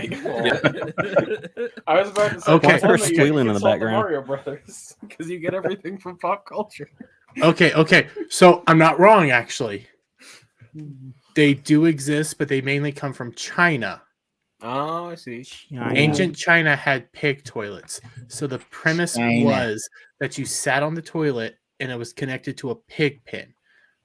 You shat, and they would come up and clean it up. Yeah, in the Middle East, they just burn all their shit. Oh god, that has a smell. Oh, I know. I smelled it on base. I was extremely thankful that I was when I was there, on I smelt first tour, when I was there during the invasion, we had to burn our shit. Thankfully, I was not a sergeant at the time, but I was a specialist, which meant I at least only had to supervise the privates burning the shit. Here, I'm going to share my Which screen. still is disgusting. Ignore the pig. Pull up the screen. I do have an anecdotal joke to go with that. Right here, this is the general premise of a pig toilet. Okay. And I saw in JoJo's Bizarre Adventures, and they do freaking exist. Anime wins. Yeah, but the difference is, Jeremy, he was probably hoping that it was what do they call them? What do they call a beignet or whatever, the thing where they spray your asshole. Oh. I know what you're talking about. And oddly enough, the guy that used the pig toilet was French. So while we're on poop talk here, when I found out I was going to Afghanistan, I was looking stuff up about it, and I found out there was something at Kandahar, which is where I was going. It was called the poo pond, and it was basically just a big reservoir for shit from everyone that shit on base. and I don't know why it was there or for whatever reason, but they said there was a rumor going around that one time the base got hit with rockets, and a rocket went into the poo pond and was never heard from again. Oh, there's a live round sitting in the poo pond. You mean wait? And you can look on Google. On Google, if you look up that base, there's a round circle there, and it is actually labeled poo pond on Google. Wait, you guys have a lagoon? That's what you're talking about. I guess someone put up a lifeguard thing right next to it. Lagoons are common, just septic systems that you can have. They're all over the place around here. Okay. The funny thing was, it was right next to all the housing on base. Yeah. That's the army for you. They're right next to all the housing here too. So because they're connected to houses, that's where you're. It's actually more efficient. You want to hear what happens? You want to hear what happens when you're in a? What were you saying? I said he's going back one day, come what may, to poo by you. Just to check in with our viewers, I hope you're entertained by our poo education. Hey, septic system. I asked Somebody a question. I didn't know. I've never been to the Middle East. They said I was wrong. They said I was dumb because I was from Flintstones and stuff. So I said, you know what? I'm looking this shit up finally. I was right. They do exist. So it's just the Legion Stream 2.0. It wasn't that it didn't exist. What you just said is one of the most insanely idiotic things I have ever heard. Oh. Was that directed at me or No, me? Okay. It's all of us at this it's point. versatile. Yeah. I haven't looked it up on the map recently to see if it's still labeled poo pond at Kandahar. Welcome to Vets Talking, everybody. Now all I need to figure out is, can I make a giant fighting robot? I mean, yeah. That is functional and Why not? fires Yeah, big I boom mean- booms. Oh, I see. Okay. Maybe I'll call it something like gun droid or gun ship. Not to say like talk to Lockheed Martin or something, but I don't think they'd be for the poop. I'll figure out a septic system so that the soldier never has to get out. I mean, what? All right. Okay, so I'm gonna tell the story that I was gonna tell her. So here's what happens when you're out in the field, like a place like Iraq, when nothing's been established yet. I'm talking about right in the beginning, early 2003, when we didn't even have barrels to burn the shit in. We had our fucking excavators dig 3 trenches, and then they built boards with multiple holes in them. So 3 trenches with boards with holes, no dividers, nothing around it. Just wide in the open. Middle of the night, like midnight, I'm out there. I'm the only one there. I do my business. As I'm leaving, another person's past me. Like, oh, good timing. And all of a sudden I hear, oh, shit. And I turn around. He's gone. I was actually expecting this to end with somebody's hands around your waist. To be quite honest. The ending No, it ended with that guy covered in a bunch of fucking shit. The ending of the story was so that walked still away. could apply, It's specify where. I got worried there when you said, "Oh shit!" I thought explosion. Did you see somebody die? No, he just fell in shit. No, he fell in a pile of shit. I mean, I've done similar things as to that. Well, not falling in shit, but shitting out in the middle of wide open. Okay. Yeah. It's survival tactics. Get yourself a little scoop. Take your roll of toilet paper. Yep. Go out there and do your business. Let's Boy get Scouts, back to everybody. Back to politics. Back to politics. It's the same politics. thing. It's the same thing. It's shit. I'm actually doing something like pop culture related, believe it or not. Oh yeah. Right now, as we speak. Really? What? You putting my head on Amaranth's newest picture that she put out, asking if her or a PS6? PS6. I said I'd rather have a PS5. One that I can. Yeah, One's you rare. and everyone else. I will still say those things are barely out. Is anybody in this panel like old enough to remember Electric Superman? Electric Blue Superman. Yes. Okay. I'm not that old, but I know what you're talking about. Okay. I was never much of a comic book reader. Obviously, I was around. Oh, Alf left. Oh, well, continue. He hated the super. I'm kidding. Now that the poop conversation's over, he's out. So the whole thing with it is like it was like a period in where they try to rebrand Superman and stuff like that. It was a 90s gimmick, but it was interesting, and it's like one of them oddities. And it was a bad thing to do, but it wasn't like now where it's like a woke thing to do. It wasn't no virtue signal. It wasn't anything like that. It was just something that they were just trying to revamp because they realized that no one was really interested in Superman. Like they had the death of Superman, and then it just start dying off. They tried every gimmick they could, and I don't know. I picked up one, and I was like, it hit some kind of like member barriers for me.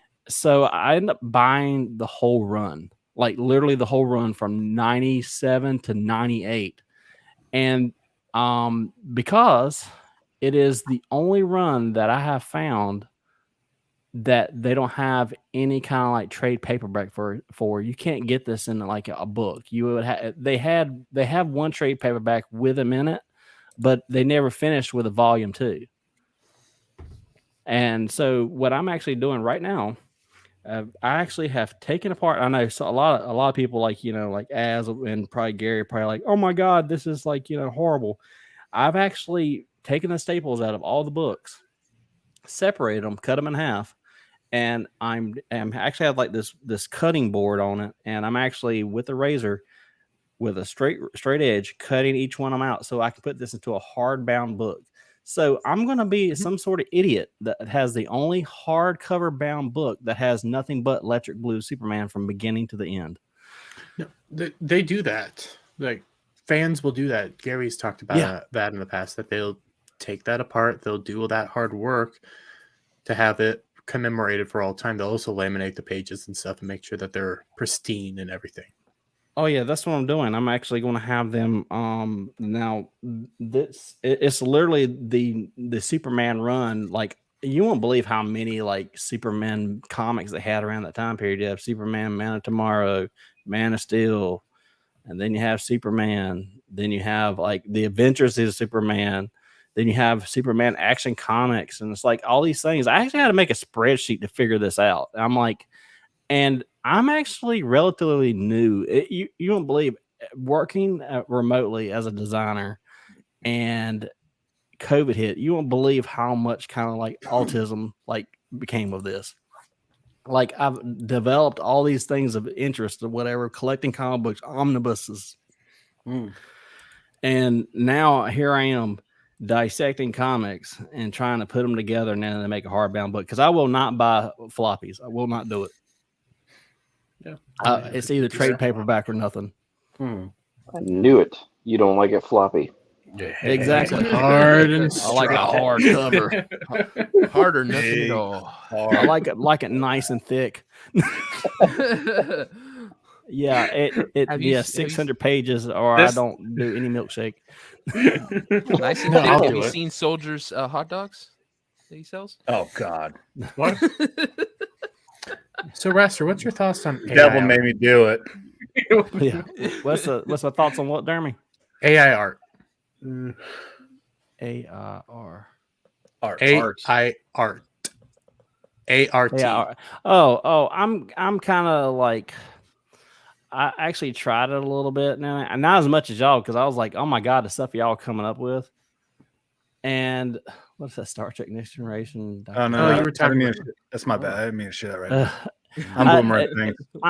As an artist, I'm not worried about it really, because it's one of them things where you can put in all the words you want to and everything, but it's still not quite exactly what you mean. Mm-hmm. And there's like, I agree. I don't know. I just seen things and it's still not there. I think it could get there, but at the same time, AI art, you can tell the difference from actual art to AI art. Yeah. And I just don't like definitely. the look. And yeah, AI art might eventually get to that point, that it's nearly identical, but there's something different. I do not believe that our society can get fully, I just had the word automated, where you have AI everywhere, because somebody's always going to be there to have to fix the shit. Yeah. Well, and one clean of the the things shit. what I would be more concerned with, like, and you're talking to somebody that I cannot read sheet music. I cannot do it. However, if they figured out AI music, that would be a big They thing. actually are. Yeah, they already have because- it, essentially. See you, Roma like King. as somebody that wants to get into streaming, I actually want to do animation. I mean, I do animation and everything for my regular job, and like born shit. No, you're not looking for like any kind of crazy anime shit, but I can do that. And frame by frame, if you want to do rigging, whatever, I've done that.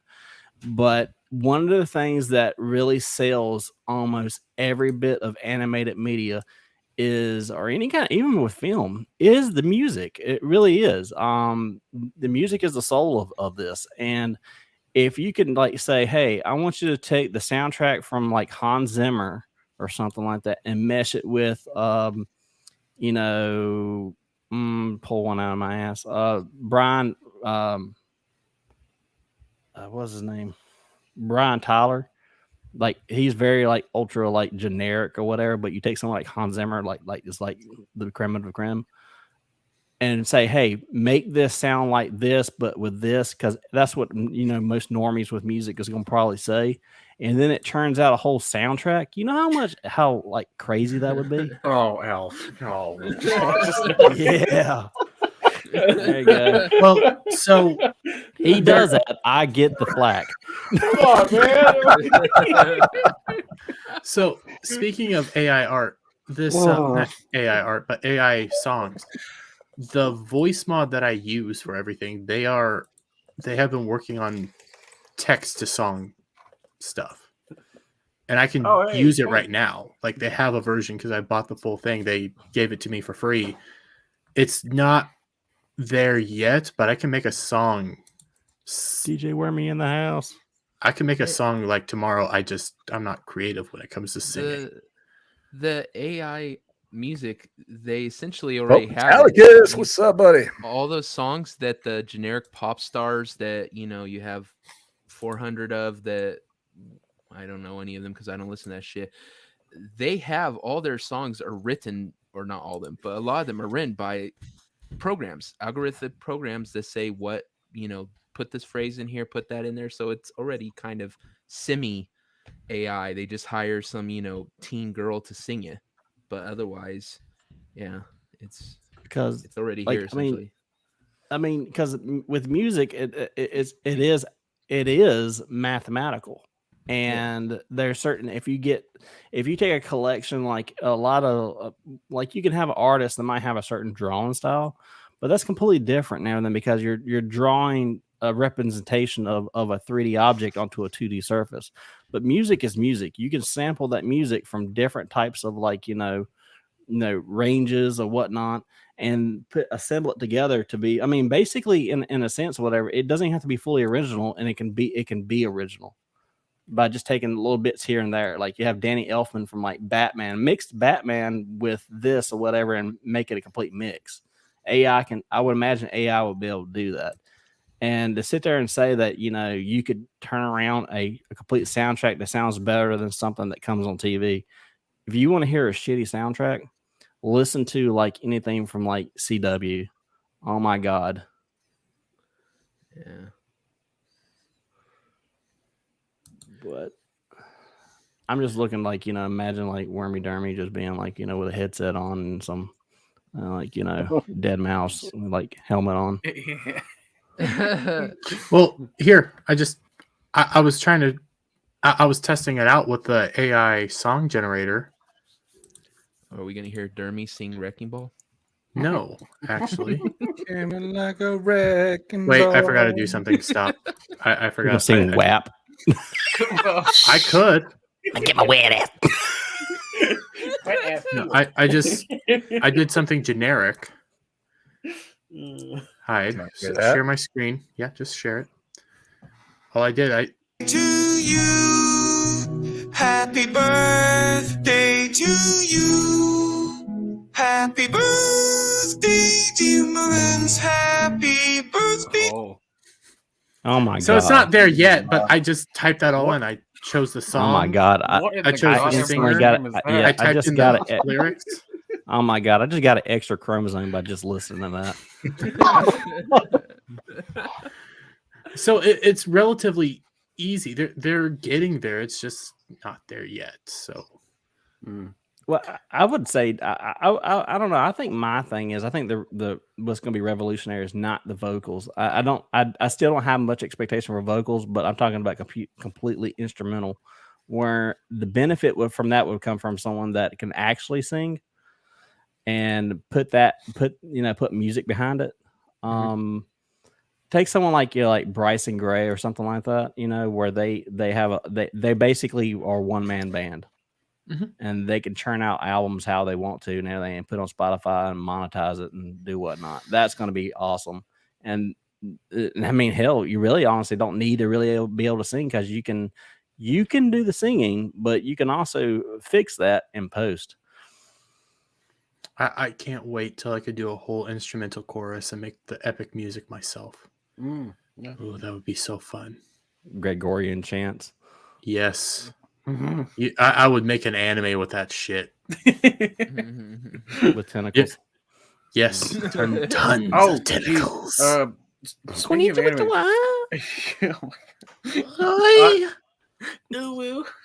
Oh my god. Horny Alf.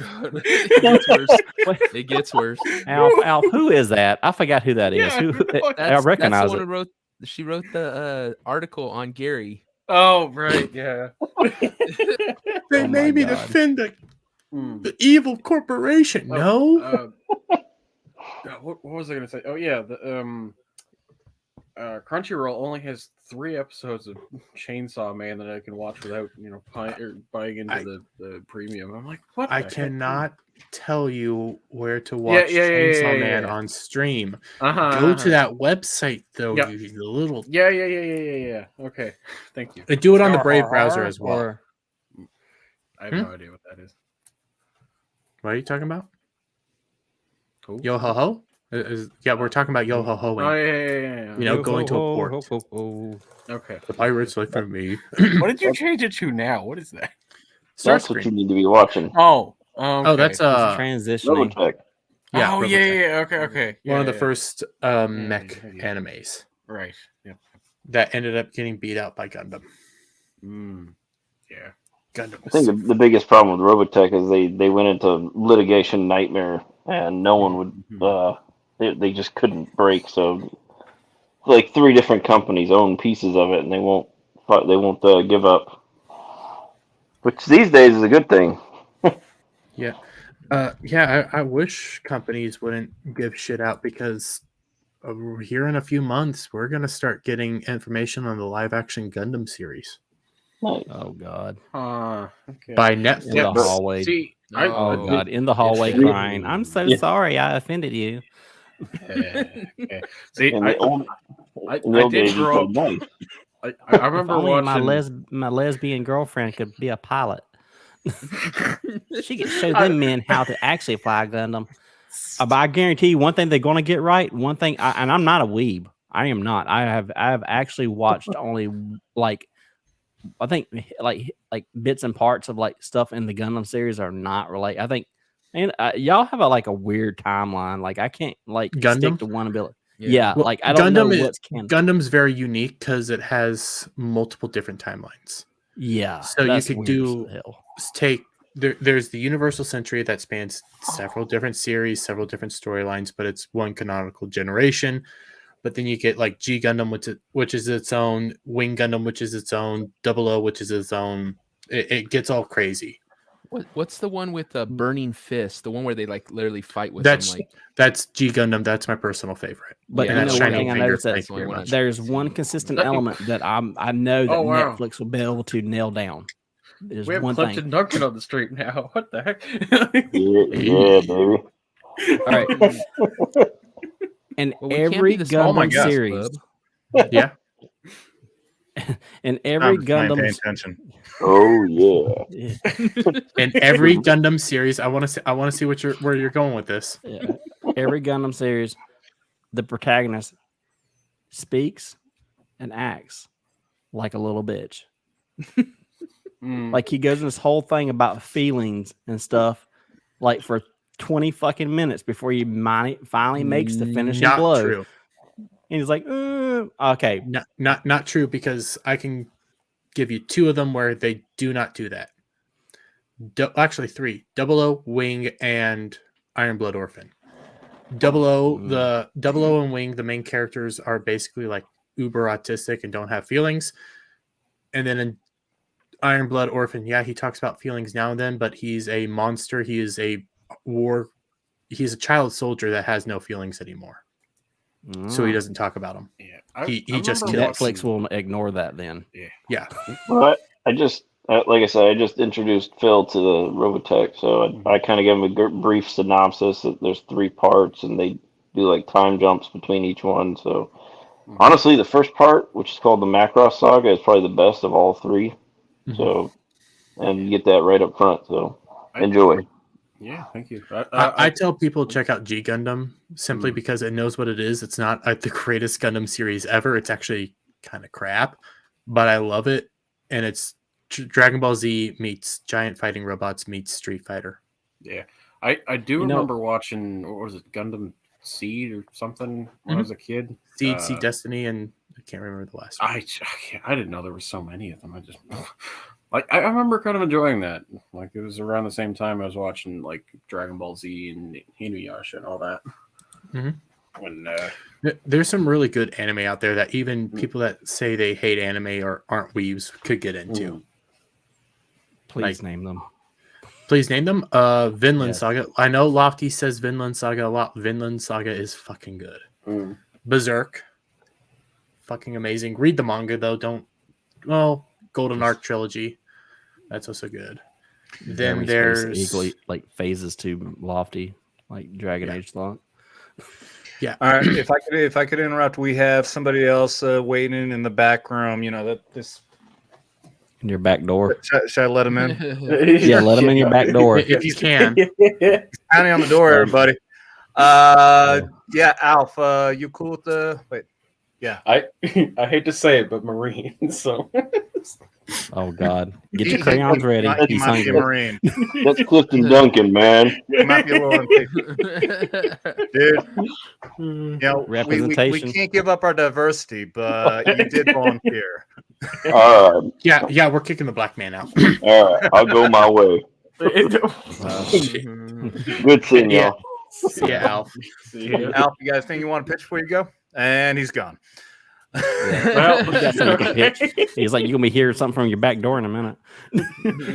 All right, ladies and gentlemen, our resident Marine, Pope Metallicus. How's it going, boys? How's everybody doing tonight? What's up, buddy? So we're doing good. We just realized we gotta talk slower now. Yes, I am. That says more DACA. Wait, what's that? So we have to talk slower for the Marine. What do we have to do for the Navy SEAL up there? Where's that SEAL meme? Soldier, what do we have to do for you because you were in the Navy and everything like that? Who's in the Navy?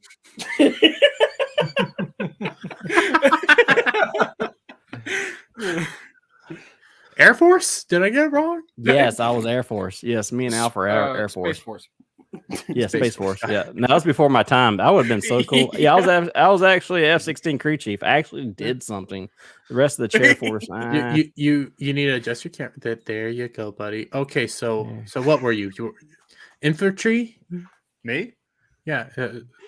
I was actually known as an ancient, non-existent, now fossilized MOS called Ground Surveillance Systems Operator. Yeah, I don't know what the hell you just said. All I know is he watched the ground. They said, "Look at ground." Knowing the Army, that's actually probably. Why do you think he was digging the latrines? Stare at the ground. Yeah. Why do you think he was the one digging the shit pits? I literally did specialize in living in holes. That actually was the majority of my time in the field. So you're not interested in a tank? No, we were literally. Then what the fuck were you? Are you good for? We would go through the fucking woods, dig a hole in the ground, and sit there for days at a time and just watch what people are doing. What do we pay you for? Exactly So, what I Hobbit. just said. See? Yes, but basically they are paid groundhogs. Yeah, essentially.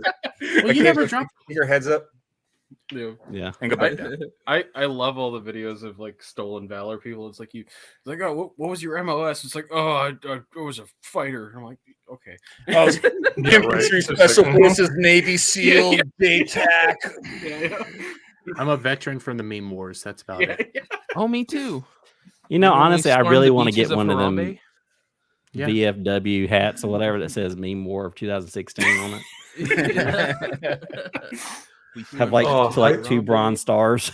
I think I used to have a Meme War veteran hat around here somewhere, but I think in the move it got lost. Especially coming from an actual GWAT vet, that's even funnier. The one I'm most proud of is the memes. The vets I respect the most are the ones that I can actually make fun of their actual. Yeah, yeah, like the ones are like the ones that sit there and say, "Oh, I did this." I was like, "Yeah, you're stolen valor. You're a little bitch. You took it way too seriously." Right. Like, I think I've told you guys this, or some of you guys, the story where it's when my grandfather used to do war games with the English, and he would just have his men follow the T truck to find out where they were, and just make a meme of it, basically. Well, I mean, when we used to do exercises against some Army infantry units, and we used to love sneaking up on them and stealing their sentries in the middle of the night. Sounds about right. And we would give them back, flags. like we'd send them with our CO to like the morning meeting, like talking about what the day's events are going to be, like safety briefing, stuff like that. And he just turned to like the other guy's commander, like, by the way, you can have your sentries back. It's like, which one? All of them. It's like, by the way, your base is about to get attacked. We've had guys in the tree line for like 4 hours now. One of the dumbest things I ever had to do is when I was in Grafenbier, Germany. We were getting ready to go into training, like a full 2 weeks in the box training scenario, right? So it already sucks knowing that this training is going to suck. But we're in a staging area, which is a bunch of barracks, and oh shit, fucked up my mic. And apparently somebody was stealing company guidons. For those of you guys who don't know, they're little fucking flags for each of the units. And whenever It's somebody a proud and left noble out, tradition. yeah. Whenever somebody would leave one out, then somebody in the middle of the night was stealing these things. So as a fun training exercise, before we go for training, my unit decides to set us up to do surveillance on different guidons. Throughout the entire night, we rotated out. We're in fucking trucks on the road, acting like they can't see us. You didn't dig a We're hole for sitting this? there all fucking night long, like anybody who wants to do this knows we're here. This is the dumbest fucking shit ever. Right. Well, the best part was we used to do that shit to each other.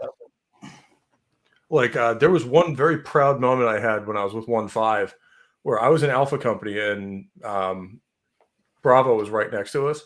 So we stole their guidon and we had some formation the next day and we showed up with both guidons.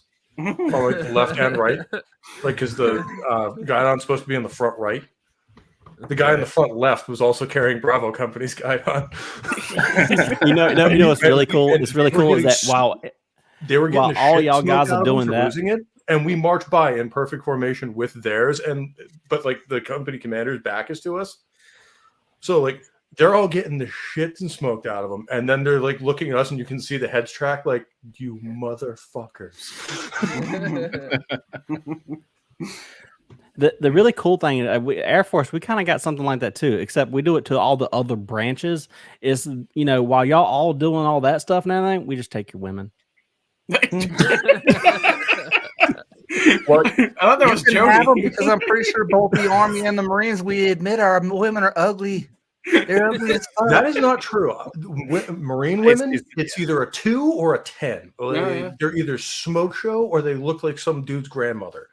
Yeah, but you know what that 10 did. You know what that 10, they did things. Yes, they saw we things. do, which is why we stay away. I will admit, I told you on my second tour, I was assigned to the Marines, and we rotated. You had a 1st Marine Division and then 2nd Marine Division. Which one was the West Coast? First, that was the one I was in. 1st Marine Division. So we started off with 2nd. Yep. We started off with 2nd, and then 1st Division rotated in. And I'll say West Coast, California. Those Marine females were hot. And they're only there for a month. Years, trust me, I know. So I was there for 9 months, and that last month was when all of a sudden all these hot women started showing up. Imagine what that was like. Hey, I was with 5th Marine, so we were on Pendleton. So here's the problem, saw these women walking around. Unfortunately, like being in the infantry, there's no women in the unit. So you don't talk to any of them. You just see them walking around randomly. Here's the problem with them, though. They're from California. No offense, Devil, but they're from California. Actually, most people in California, in 1st Marine Division, are from all over the country. It doesn't matter where you started. You just get sent to whatever unit needs bodies. So I'm actually from Massachusetts and trained on the East Coast, and then got assigned to 5th Marines. Huh. Yeah, but they're from California. Now, for our normal viewers, they're still Cali girls. They're still Cali girls. Maybe. For our normal viewers, just so they know and everything, that when you are in service, there is hot, and then there's military hot. There's deployment hot. No. We don't talk about deployment hot because there's shame involved. I've seen some vet TV clips. I know this because when I went to college twice, and the second time I went to college, I was near Fort Hays. No, not Fort Hays. Fort Riley. So I got to talk to a lot of the military guys, and actually some of my classmates were former military, and a couple of my teachers were former military. And there's ladies that you take your ring off and you never admit. See, you never talk about it. Dermy would be deployment hot. Yes, I would, and I would be damn proud of it. He may have a beard, but those tits are nice. You know what? Turn off the lights. The moment he takes that wig off and everything, the staff started to be like, "Did I tell you to take that motherfucker off?" Dance for the squad, damn it! You see, I say you're a woman, no woman. Now get on the floor, bitch. This goes back to our first thing. I'm laughing. I don't fucking care. Yeah, they can't laugh at themselves. None of us are going to be laughing if you were deployment hot. One of the best interactions you'll ever see between branches, though, is Marines and sailors on board an amphib, because we're stuck with each other for months. Because we just kind of, and we don't actually have a job on ship. We just kind of live there until it's time to go blow something up. So, the shit talking between the branches just hits another level. We do we usually stay up in our areas, but there's common messes and stuff like that. So we'll be in there at the same time everybody else is eating, and the shit talking will start, and somebody will be like, "Oh, what do the Marines even do around here anyway?" It's like, hey, somebody's got to keep you guys off each other long enough to drive the boat. Just call them a bunch of seamen and get over it. Oh, we do. Yeah. Way worse than that. This really reminds me of mechanic shop talk. It's just it is, because that's exactly what we do most of the time. Is we're hanging out in an armory or a motor pool, just talking shit. Yeah, man, it's just guys Such in bigotry. General. Guys talk shit. We bust each other's balls. I work at a feed mill. Half the time we're making fun of each other. Half the time I try to throw one of them back over the border, but then he reminds me playing horrible pranks on the new guy. No, yeah. Oh boy. Oh, dude, the new guy hazing is one of the funnest activities on active duty. See, from what I hear, your version of hazing just means stealing all their shit. Well, not to our guys. We'll do it to other platoons or other. Oh no, I heard. Don't you try to deny. I heard. Well, even team leaders will be stealing. We used to steal shit for the new guys because they didn't get issued anything. Yeah, so, all of this is just reminding me of the one part in the Pacific where they all see the Army's stuff get dropped off and like, oh yeah, sure, let's just run in and grab everything. Yep. Ask him how much shit the Army gets stolen, but whenever the Marines show up. Oh, but I told you in our last one, I got you guys back. I stole my fucking Marines. Although my favorite story of that was actually during Korea, where basically the Army had abandoned their tanks at Chosin because they couldn't evacuate fast enough with them, so they just left them there. And the Marines took them and got them out of there. And so some Army general got really butthurt because we got caught spray painting over the Army serial numbers and putting Marine Corps ones on them. and the general and our commander's response was, no, you left them behind. We got them out of there. These are ours now. Yeah. And that's how the Marine Corps first got Pershings. Yeah, okay. That sounds about right. Yeah. That logic makes sense, and I like it. Mm-hmm. You left your shit. We picked it up. Mm-hmm. It's ours now. Mm-hmm. Finders keepers, losers weepers. Yeah, but the funny thing is, they're Marines, so they don't know how to use it. They just like, me got things. Marines tanks is possibly one of the most terrifying things that America has ever done. So Al shared this. That's an unfortunate the poo pond. Now is it just that one, or because it's like, oh, I'm gonna go swimming. Good luck. You see how the road goes around it too. That's kind of an unfortunate shape. Yeah, that's a giant latrine. Giant lagoon. Actually, it looks like a swastika. If you look at the track. That's what I saw. Oh, you're not wrong. You're not wrong. We're not pointing that out. I've already seen that on those today, but poo power. Poo power. We're back to the shit talk. Yeah. What literally? Attack of the Turd Reich. I don't know why I'm cringing at that. Adolf Hemorrhoid. Oh, that's bad. Schindler's List.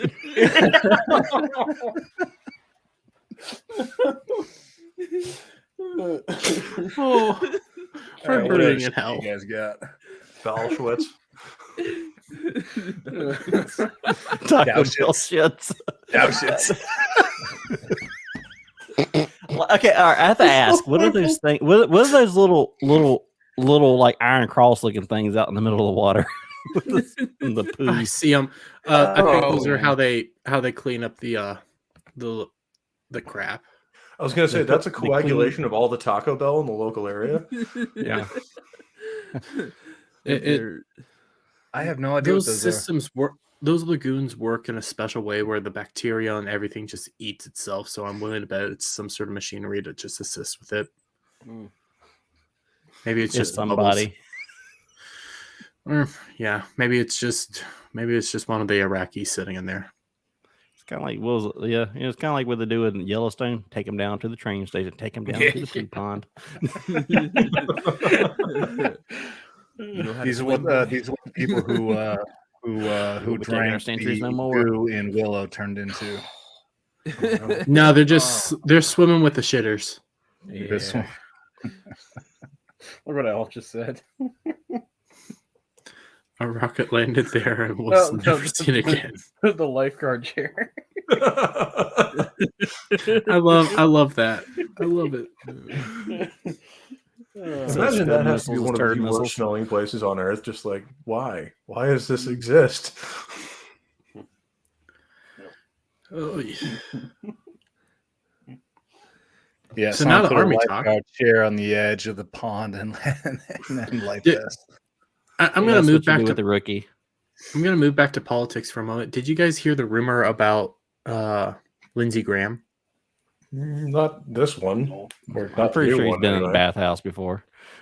Yes, actually. There's apparently a bunch of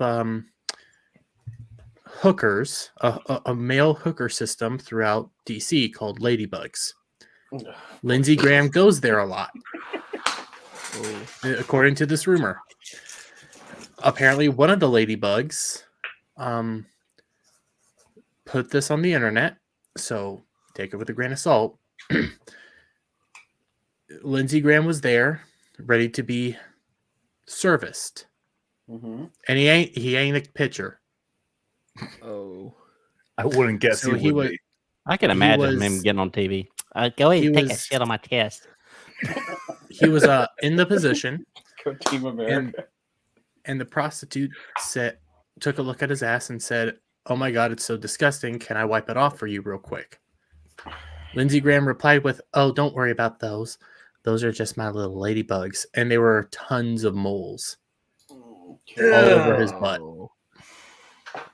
Jeremy, what on There are things I part of did the not need to internet know do in you this go? world. That was certainly On- one of them. Yeah. Can we Let's rewind? make sure it's known. This is we don't know if this is fact, right? This is is just speculation, This is story. speculation. It comes from. We didn't know that was a thing yet. I didn't.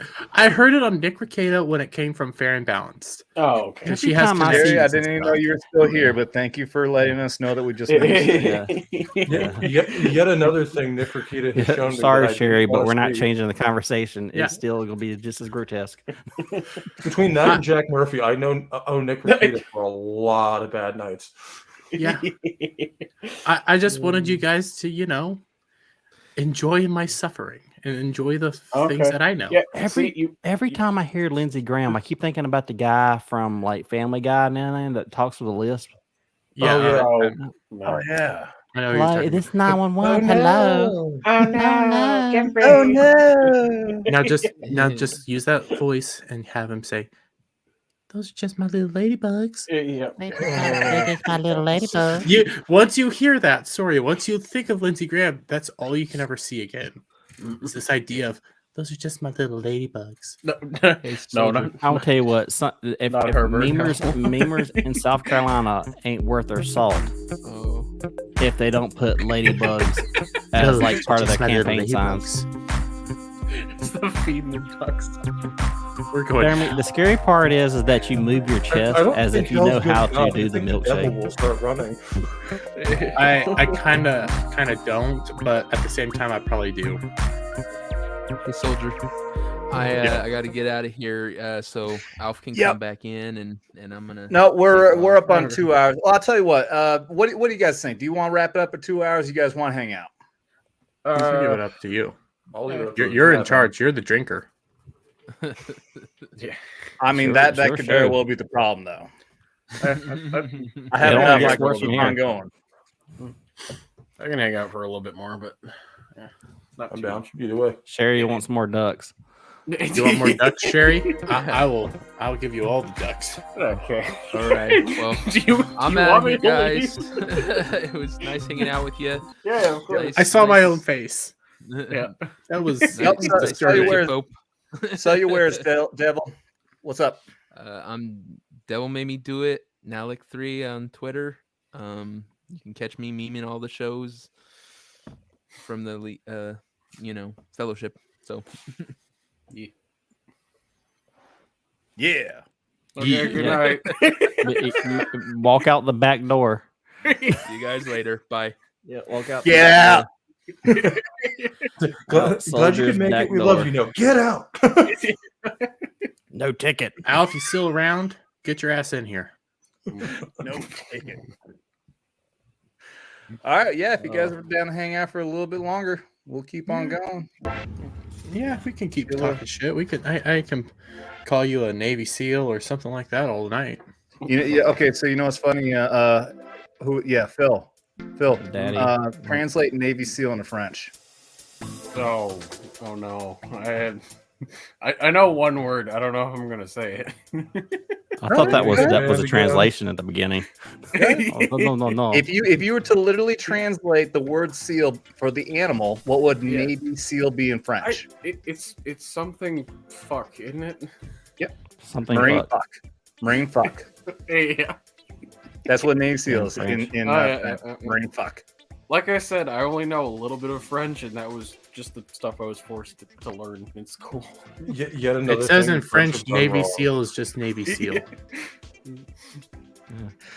So in French, the word for Navy is Marine, and the word for the animal seal is fuck. Not F-U-C-K, but it's like fuck.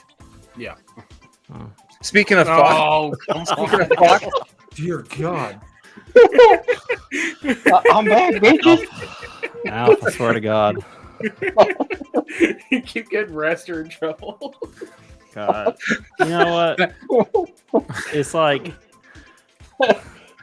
a gift that keeps on giving.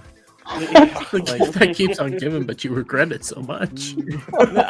It's not regret. Regret's not the right word because I don't have any remorse for it. But How it has. dare you? How dare you make avatars of me and my friends? They're just Okay, pictures. so Pope, I know you're not on Twitter, but like these guys get into it with a bunch of people, and one has an avatar like that. The other one has an avatar that is a fat, ugly trans flag. Yeah. Easiest way to say it. You mean that? Hey! I mean, before I got banned off of Twitter, my avatar was literally Alex Jones just going, "I'm kind of retarded." I said that recently. I am kind of retarded. It's always like I think I said something the other day. I forgot what it was. Something about like, you know, if furries want to be furries and they have to rescind their human rights or something like that. I forgot what it was. Yeah. And I mean, I'm all for that. You know, if you want to identify as a deer hunting season. well, okay. Most of the really horrible furry like anti-furry memes I get sent are actually from my buddy who's a furry.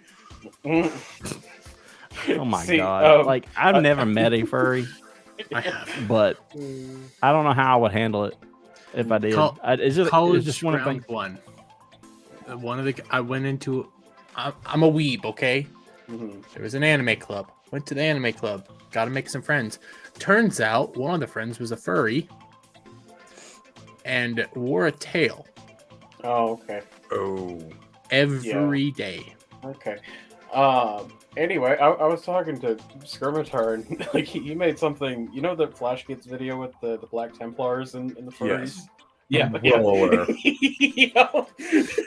Which, if we hadn't gotten these guys into 40K yet, we need to show them those animations at some point and get them into it. I need to get fully into 40K. I'm really interested in this world, and I want to know more about them. Yeah, I knew nothing about it until Henry Cavill made the announcement he's going to be doing 40K. I now just want to know everything about that franchise. Dude, oh god, it's fucking amazing. On it. I will do an entire and of course, the machine gunner is wearing the shirt that says "More DACA" on it. Yeah, exactly. What I know about 40K is it's a world of endless war in a sci-fi fantasy realm.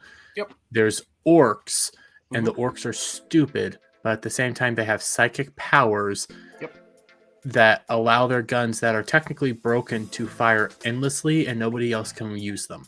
Simultaneously, they believe red things can go fast, so if you paint your vehicles red, they get to go double speed. Pretty much picture dealing with Marines, but they're all privates, and none of them will correct the other ones. The Marines. They can drive a car without an engine just because they believe that it can drive. Yeah, and their way of building technology is literally just smashing junk together until it works. You see, the more you say this, the more I want to play them out of all the other cooler selling ideas. Are so much fun because, first of all, if somebody plays orcs on tabletop, they're not there for it, like, a super serious, like, rules-based game, and like they're just there to have fun. So you can have fun with them right back, and like that, and the way they play on tabletop, the weirdest shit happens. And the cool part is like they get talking the red things go faster snacks. Yeah, like the red things go faster thing. Like it's actually a really cool thing. Like I play Ultramarines, and the orcs believe that blue is lucky, so against me, I also get a +1 to every roll. Oh, okay. Ooh. That sounds. I love the way these orc things work. It sounds so fun, chaotic. Yeah. Calm down, Dermy. Show your hands. No, I'm sorry. Show your hands. Listen, they're covered in white. They're covered in blue right now. Okay. Show your hands. It was an icky ghost. When you were on that stream with Jeremy's new nickname on this stream is Jeffrey Tubin. Yes. That's a joke. I love it. When you were on the stream with Razorfist, like you guys were talking about Death Wish, right? Yes. Yeah. I just remember the line like "fill your hand." Oh, that was an awesome stream too. Yeah, 40K is such a beautiful universe, right? Yeah, it's such a beautiful universe that I don't want to live in. Similar to Cyberpunk. Fucking awesome. And 40K is dark, like gothic cathedral in space, essentially. 40K is one of those things that I always heard about, like constantly people talk about. And then when I heard Cavill was going to buy it, and I heard he's a big fan, and that he'll have like sole producing rights, I was like, okay, I got to look into this. And it's like, holy shit, the lore is deep. Yeah, dude. Like, for those of you who want a quick rundown of the setting, it's basically the 41st millennium, and everything has gone to shit. Is it a multiplayer game? Of man does nothing but breed warriors to kill each other. Yeah, Commander Phil sent me some videos to get me caught up on like the lore, and I was like, holy shit, there's like lore on top of lore on top of lore. Is that something we should play for? Settings. Should we play that for the Legion of Memers channel? Because we've been talking about doing that for gaming. There's Dark Tide out right now, and then Space Marine, and like the video games for it are kind of Aren't they turn-based? Meh. And then like there's the tabletop stuff. I want to read the books. Nick Ricato reads the books, and he talked about Horus Heresies as being some of the good ones. The Horus Heresy is great, but it's also 63 books. Yep, I've got one of them. And that's not counting the Siege of Terra. Mm-hmm. But I will say some of them are fucking amazing novels. Speaking of books, I just got the new Lord of the Rings book, The Fall of Numenor. So I'm starting that one out. Nice. That sounds nice. Yeah, it basically compiles all the history of the Second Age, where they focus on Numenor and the founding of the rings, and pretty much blows away all the bullshit history that they tried to tell in Rings of Power. Yeah, I actually know all that history. I've done deep research into Rings of Power. This new book basically compiles all of the extra writings, stuff from the appendices, all into one book. So you got a very rounded Second Age look. So you read through it, you know what's going on in the Second Age, and then you go and look at the Rings of Power, and you know, okay, that's horse shit. They made that shit up. Oh, yeah. There's a lot of shit that happens in the Second Age that Rings of Power just fucking. And if you want to talk about how deep 40K is, this is the freaking source book just for the loyalists for the Horus Heresy alone. This thing. Ooh. Wow. Yep. Wow. Oh, I'm yeah. gonna buy that. Like, this thing is hefty as fuck too. They got freaking. I want to buy it. This is my Legion. Yeah, the thank God, there's pictures. The Smurfs. Oh, yeah. The Ultra Smurfs. Yeah. I got into it because of the Space Marine game, and I've never gotten out of it. And then I will say though that Rabute is a badass. Yes. I'll give you that. Yeah. I want to get into it. I've seen the Wolf Warriors. I've seen all those things. Oh yeah, that's my boys. In comparison, like this is my one of the source books for BattleTech. Like this is the entirety of the First Succession War, like all of the units, all of the factions, all of that, and that fits in this. This is that Liber Astartes is a freaking enormous tome. To think that that's just one book and all of Horus Heresies is the same size as. That's just the source book. That's just the art, like the rules for the armies, what units they can have, all that kind of stuff. That's the same size as the. I'm buying two of them, but there's a source book for Cyberpunk 2077 because I'm getting deep into that world. The source book for 2020 is pretty huge. Yeah. Yeah, those are. It's huge, but I love it. I fucking love it. I will send you some stuff, Jeremy. Okay. Yeah. It's such a cool setting though. Mm-hmm. Wait, we talking about? Well, both of them are cool settings. Cyberpunk's really cool too. I'm getting deep into that world. Jed actually got me into it because he likes. Because you guys, Soldier was the only one on stream today on the meme stream. Jed got me into Hollywood Scholar. Got me into Witcher. Yep. And from there, I found Cyberpunk, and I can't leave Cyberpunk. Terrifies the shit out of me, but I love it. Because of how close it is to what we're actually dealing with now? Yo. Yeah. Oh, I've got a Barbosa from Pirates of the Caribbean meme, which is like, you best start believing in like cyberpunk nightmares, like you're in one or something. It's like, yep. Terrifying. Uber terrifying. Well, I mean, out of all the dystopian futures we got shown in like 80s and 90s action movies, it really concerns me that the one we're going with is Demolition Man. Yeah. Boy. You hear people say, "Oh, dystopian future is going to be this. It's going to be this. And I'm like, no, it's going to be Demolition Man mixed with Cyberpunk mixed with South Park and Futurama. Yeah. See, of insanity. I'm ahead of the curve. I've already got a samurai tattoo. So, Spartan Flash, you're gonna abandon us to play Grand Theft Auto with your wife? No, get your ass back in here. Tell your wife, I'm sorry, but repeal the 19th. You tell your wife to come in here and join us. Yeah. Tell your wife, sorry, honey, we can have sex another day. I'm here to hang out with the boys. Saturdays are for the boys. Check my avatar. I got my avatar ready for when I start getting into 40K. Hey, yeah. I love it. As an alpha legionnaire too. Fuck yeah. I like that. Wait, Rasmus left? Dude, the Alpha Legion is such a fun legion just because no one has a clue what's fucking going They're on. nuts, yeah. Author Stephen Walton in the chat. What's up, buddy? Anybody who's not on this channel, check him out. Author Stephen Walter is the shit. The man with one of the best intros in the business. That was an intense intro. Chilling. Yeah. What? Okay. What is everybody's like ideal dystopia? Is there an ideal dystopia? Yeah, like me. About the most. Like the track we're going down, I'm like, when do the leather chaps and metal helmet come out? Because I'm really there. We're talking. When I can have a Charlize Theron, then that's my ideal dystopia. I just want Dermy on a leash. Did you not see that picture on Twitter today? Now, are we talking a furry mask on? He just barks at my people. What? Assless chaps with a ball gag? Oh, okay. If I'd have to pick a nightmare dystopian future, honestly, I would pick Cyberpunk. It's terrifying. I don't want to live there. I don't think anybody wants to live in any dystopian future, but at least in Cyberpunk, I could have some fun before everything went to shit. Right? Yeah. You just make some eddies, and then you get some, cybernetic enhancements, and then there you go. One way or another, I'm gonna die. I'm reading up on the whole lore. Yeah. It terrifies me. Cyberpunk is a very interesting genre. I have to say that I know a lot of people probably like, I don't really care much about it, but I got demoted. I just saw that. Yeah.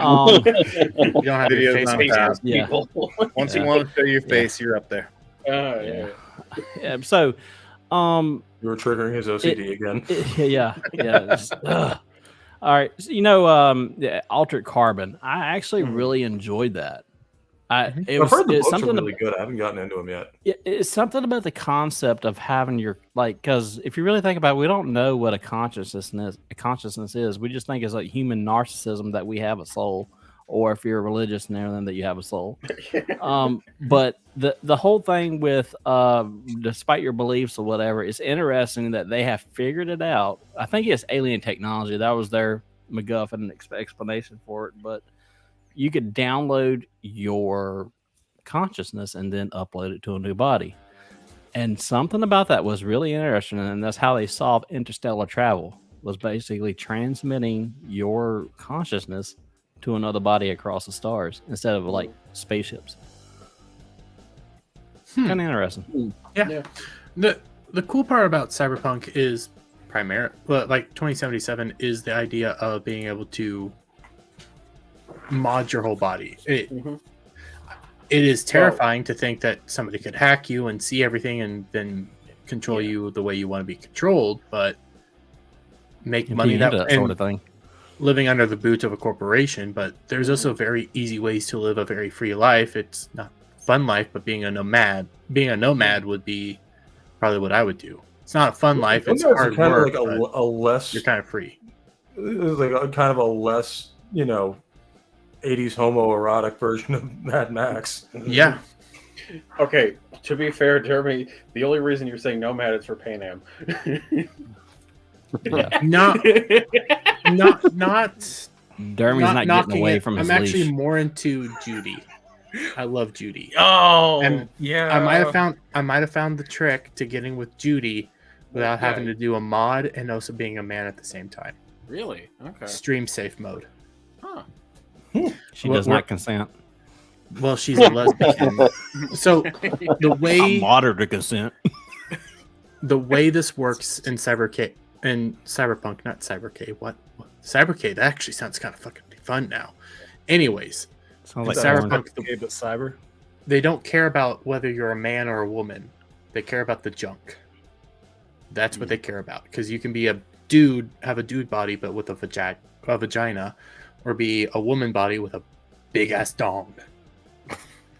That's what they care about. That's what the love interest care about. No one tell Az. Yeah. As will really care about that. Because right now at the back door is Dragon Age. Hey, Soda, you gonna let him in? And also in this world, it makes sense to be able to be like that. It just makes sense because how you can modify your body that way. If you're on stream safe mode, you don't have either. And I was able to get with Meredith, even though I'm playing a dude. Oh, why? And Meredith is only into women. And into the vaginas. So Yeah. I might be able to get dude. the duty. What's wrong with you?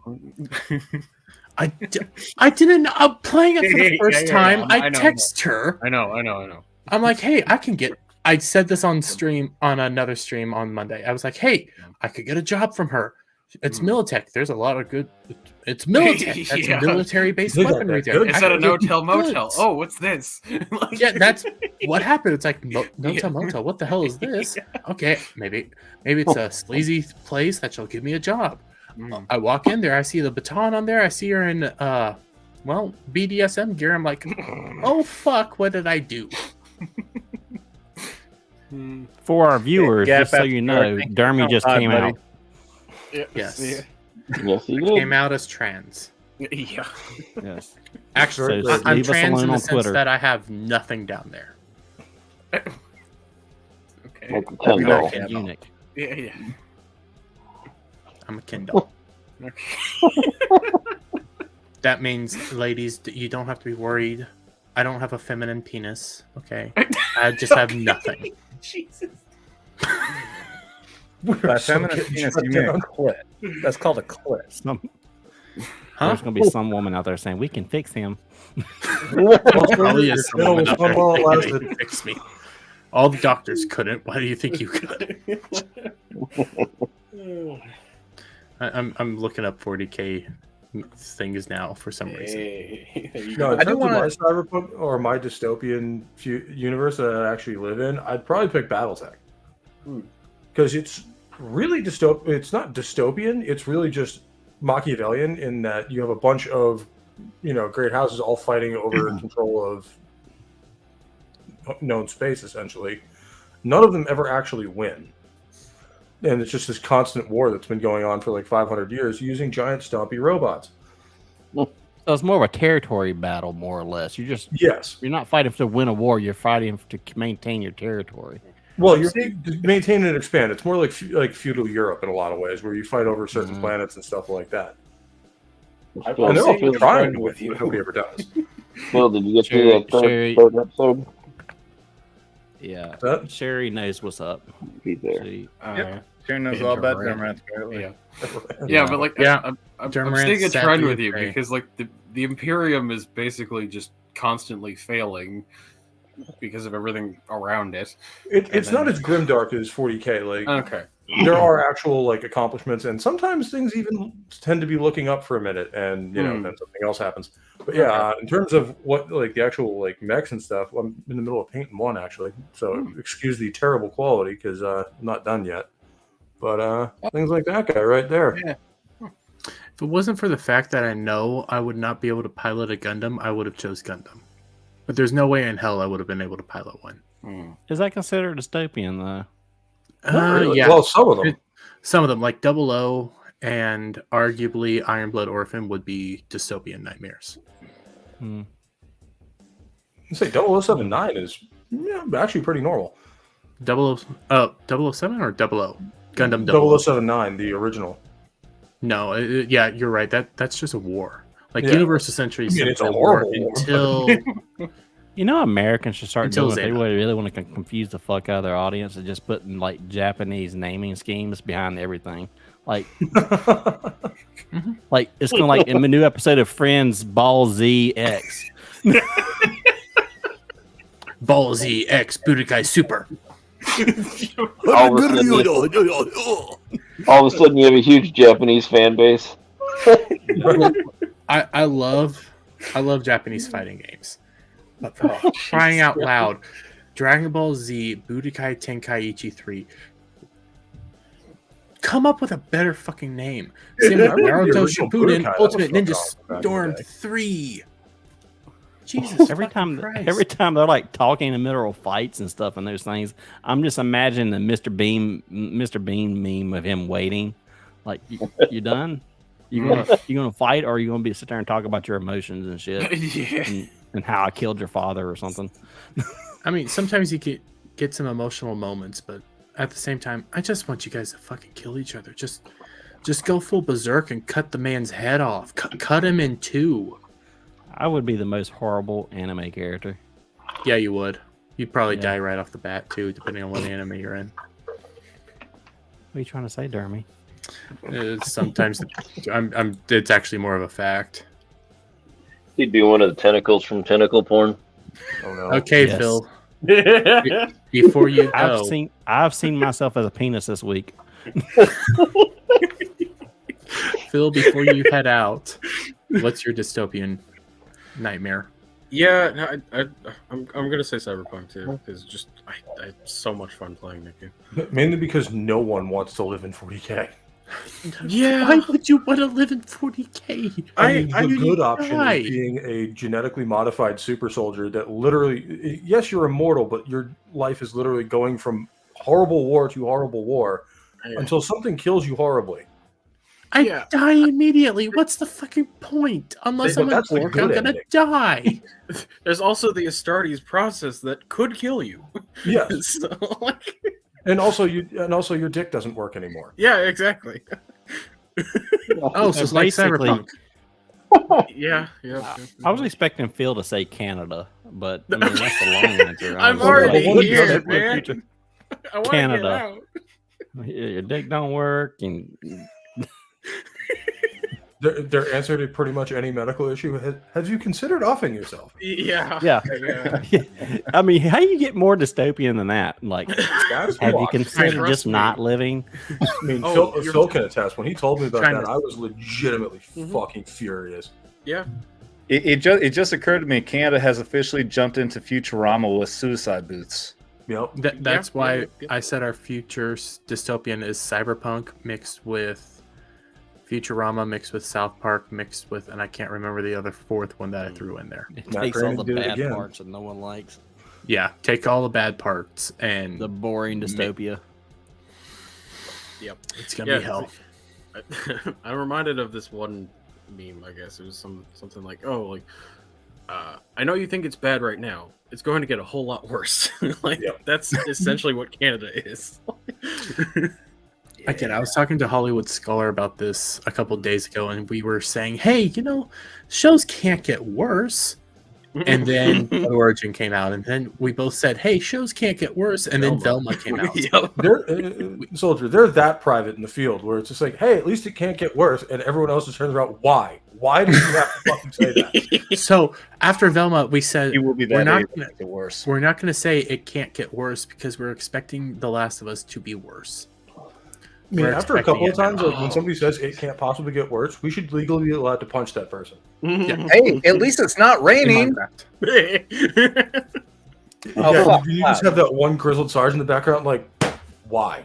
Yeah. Hey, Why do you do these things? I keep it doesn't. seeing- It also never works in the positive direction. Hey, at least I'm not a millionaire. No, that's not how life works. If I were, No, it never works that way. But even if it's raining, oh well, at least it can't get any worse as the lightning strikes. Yeah. See, I I keep seeing stuff about The Last of Us. It's just like, please stop.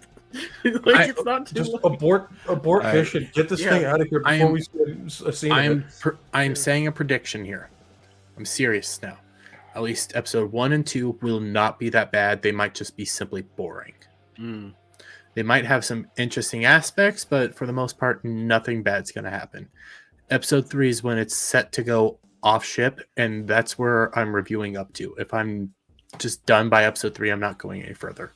Because episode 3 is when they go full, hey, we're going a whole nother direction, and this is Bill's story for this entire episode. Not Joe and Ellie might be side characters in their own show. Yeah.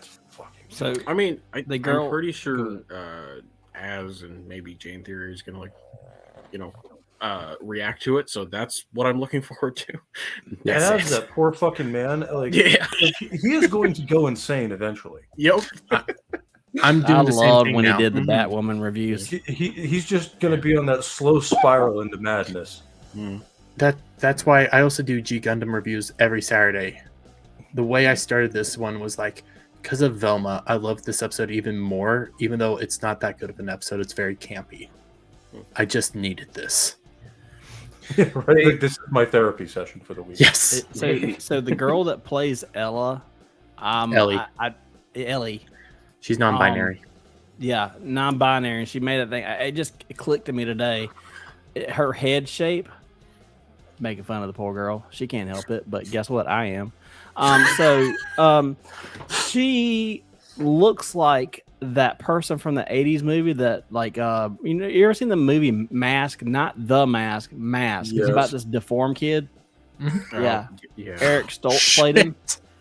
If you look that up, Google that, and then look at her head. Yeah, it's just like a shape of like a Yukon potato.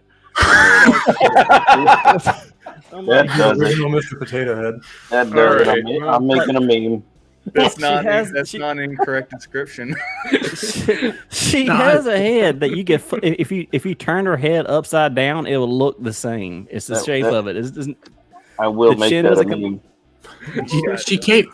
So when she said she was non-binary, she came out saying she likes it when people call her dude and guy and he. Guy. I think it's just Canadians. I'm the kind of person who's like, good, let me never do that again. Maybe that's the problem with the guys that Raster keeps getting involved with on Twitter. They like it when he calls them dude. Dude, I call everybody dude. It's just like, but they. Oh my god! Don't even start on that. I'm just. They blocked Alf for transphobia and misgendering, so that's what I started doing. They didn't do it to me. It's like, live by your rules. I'm doing it to you. Why aren't you doing it? I am calling you sissy. I am calling you pussy. I am calling you sis. I am calling you girl. Why will you not block me? Man, I got multiple blocks that day. Just 2 that I could record. Shit. All right. I got banned on Twitter for reading on the Germans. Bill, giving you out. Yeah. If you want to take off, go ahead and take off. All right. Yeah. I'm head out. See you guys Later, Phil. You gotta say where's, man. Where can we find you? Twitter, and yeah, that's about it, honestly. All right, find him on Twitter, everybody. Yeah, just look up Phil. Yeah. Okay. See you guys later. What's your Twitter, dude? Yeah. Felipe. I mean, it's in my it's in my profile picture, thanks to Cap. Yeah. Yep. There you go. Yep. There you go. Hey, thanks for hanging out, buddy. Yeah, of course. Okay. Appreciate you. Cheers. Out the back door. Yeah, yep. I'm sharing my screen. I'm out. There you out. go. Sherry. Yep. Sherry, repeal the 19th. Share my screen.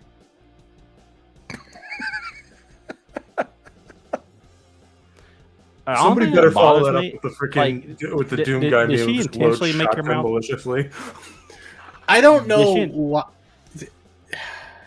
Your mouth is so small. My mouth is small naturally. I don't like that. Without ever seeing this. I mean, this makes me +1 sad. Hey, Jeremy, try, see how wide your mouth goes. Can you do it for the camera? No, I'm not doing that on screen. Come on. Oh god, boys, get your clippers ready. Give us some mean pictures. I don't think your mouth is I'm naturally smarter small. than that. Everybody get But ready to my mouth screenshot. is naturally like really tiny. Really? Show us. She said. Show us. Let me see how wide the thing gets. Not doing it. You're not gonna convince me. Not Because I've gonna already do done it it. on screen. Do it. Do it. Fine, fine. Do it, Yeah. Sherry. Spirit, soldier, 8 out of phone. I'll do this. Screenshot. Oh, yeah. Screenshot. Yeah. Here we go. Here we go. Yeah, that's gonna be used great. What's going on? What's going on? A thumbnail? like his reaction videos, like like Oh yeah, the thumbnails for reactors. yeah, Every reactor's, algorithm. every reactor's thumbnail looks the same. They're just right. like with their mouth open. Yeah. Is there a What was class the one that like teaches this? I kid you not, like without a fail, if I do not log in to sign into YouTube and everything, it's usually in the first row, like recommendations. What's her name? Sniper Wolf? Sniper Wolf? Who the hell Yeah, is Sniper Wolf. She will appear as a thumbnail, and it's like the fakest like O face you ever seen. Well, she's so- basically like some kind of thought or something like that. I can't remember what it is. I really like watching a YouTuber by the name of A Drive. He's a PokeTuber. He does a lot of the Pokemon news and stuff. A PokeTuber? Yes, PokeTubers That's are not what I thought it was going to be. Yeah, that Wow. sounds like Pornhub stuff. It Yeah, does, but that Poke. is what a Pokemon-based YouTube is, a PokeTuber. All of his, Also all found the, on Pornhub. he's actually This was is why you're very. not allowed on Pornhub anymore, Soldier. Yeah, wait for a second. What are we poking? Your mom. Anyways, Oh, okay. he. I love the I'm dude. even He's allowed on here, actually but not Pornhub. actually really fun to watch his stuff, but God, I hate his thumbnails because they are so scripted. It's why I don't do them myself. Not Phil. Because it's always like, and it's like, why? You're taking these pictures on purpose. You know you're not actually doing this. And I So give me hate the it. full screen. Give me the full screen for a second. You're gonna shame me for a moment. No, you see this face right here? No, actually, That's I don't. that's gonna be the face of every reaction video I do. Okay, I like put it. it back. I have respect. I have tons of respect for it. Now I know. What the fuck do you want me to do? Aw, I yeah, already. yeah, Are you drunk? Yeah. I'll make you squeal. And this is why we can't have nice things. No, we can't. I'm the only one that on here now that is not a vet. Well, I'm a vet of the meme wars, but other than that, If We someone always if someone doesn't put him in the Piper Perry meme right now, it's gonna be fucking wrong. I better get in that Piper Perry meme. I'm saying that even though I Sherry, know get what's on it. happening to me. Sherry. I just know active now. member in the chat. She's Oh, I need a she's drink. leaving. Oh, she bails. She doesn't want to do it. Aw. Sure, why don't you want to? after hearing us for an hour, you might need to drink. You want to leave so you can have a drink? You can hang out with us and have a drink. It's no excuse. I've been drinking this whole She's damn like- time. Sherry, She's like- you can stay in chat, you can talk with us, and you can drink at the same time. What the fuck? Look, I dropped a link in the private chat. this is an invitation for everybody I just to drink. thought The drinking lamp is lit. What- That's what- the picture. That's the picture of every reactor on their thumbnail.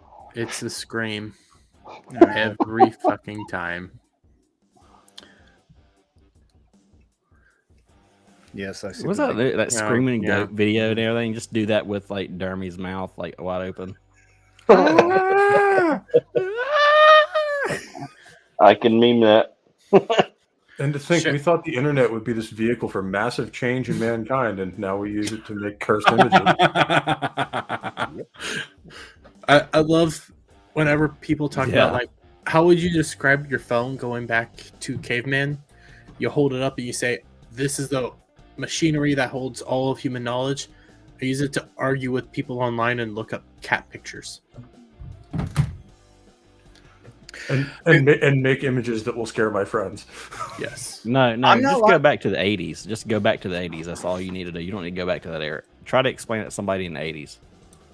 I do remember so clearly yeah. when YouTube first came out. I first looked at it, and it really was nothing but cat videos and shit like that. I'm like, why the fuck do I want to go onto a website to look at people's home videos? That's And what I that was. Videos and weird conspiracy theories. No, The weird in the conspiracy beginning, it was just home videos. That's all Yeah. it was. I'm like, this is the dumbest thing ever. Why would anybody want to do this? And now look at where we are. Why would you want to put your private life out there like that? And Yeah. now I'm a But that's dermer what it again. was. It was just home videos. It was cat videos and people's personal home videos. That's all it was when YouTube first started out. And so the fun weird. It wasn't even that conspiracies. long ago. And also, like, that was 2005. I remember I was in my buddy's room at the time. We were little Why young don't you change that tykes. last word on that, like room? I'm retarded, okay? That's why. My best friend. But we were in his room. He had a PC. We were watching YouTube, and we found the first Simpsons movie on YouTube. That's where we watched it. We watched all sorts of stuff on YouTube. We watched GTA 3? No. One of the GTA things, and we were trying to find out lore on GTA and dumb little creepypastas back then. It was fun, but I didn't use it for a living. And when people started using YouTube constantly, I was like, what? No. And now look at me. Yeah. Now I'm a retard on the internet like everybody else screaming about life. I was gonna say, wait, y'all get paid? Oh no, I don't get paid yet. Me either. I'm extremely. I'm almost close in watch hours, not close in subs. Same thing. I love it though. I love doing it.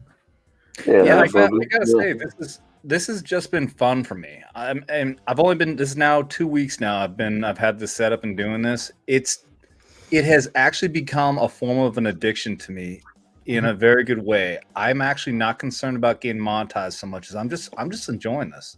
I Just really treat am. it as a hobby. Yeah, it is. Yeah. I think that's what's important. The whole monetized thing or whatever, I honestly think that with the way things are going now with censorship and the way YouTube is really, I think they're setting themselves up for failure. And Especially if with they sites keep like going- Rumble, every time you ban a big content creator like Rakita or Joe Rogan or whoever, they're going to go over to that other platform, and if they stay on there, and even If they most keep of it them, on there, all make that it content. better.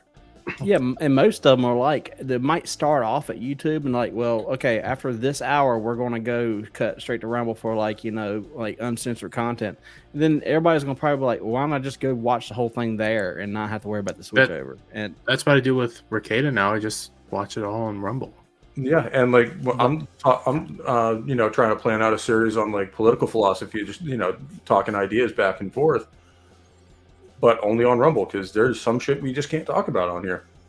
And that's ridiculous. I mean, the whole thing is that the stuff that people get banned for, in my opinion, is like the most like soft core stuff I've ever seen. Like the stuff that they label as hate speech is like, I'm like, that's not hate speech. That's not even remotely hate speech. That's the shit we used If to say to our there was friends. ever a thing. It's the shit we say to our friends. Yeah, I was like, oh my God, good thing you didn't hear me when I was in service and everything. You think that I was like, like some kind of like Bigot. genocidal freak or something like that. I don't know, but it was just one of the things that I'm like, that's my friend I spoke to like that. But in all reality or whatever, I think it's really an inhibiting not just like the conversation of like political beliefs, but also entertainment. I mean, people love that kind of banter, that type of stuff now, that people going back and forth, and that's what people were going for. Like what we're doing here. This is what they want, and this is what a viewer wants. So with that being said and everything, I was like, I'm not going to filter myself. If the way I would do it, I would do a simulcast. And if YouTube wants to be a little bitch about it, and Mama Simi wants to go cry, and she wants to ban, okay, fine, whatever. I mean, it doesn't matter. And what's the substitute for Patreon now? Was it subscribe star? Locals Star, and yeah. Subscribe Star. Yeah. People are having fun on locals. Heck, Legion really needs to get a locals because locals chat allows people to post their own memes. Look, there's a problem with all these alternative platforms, and I notice this is going to sound very petty. Rumble user interface sucks.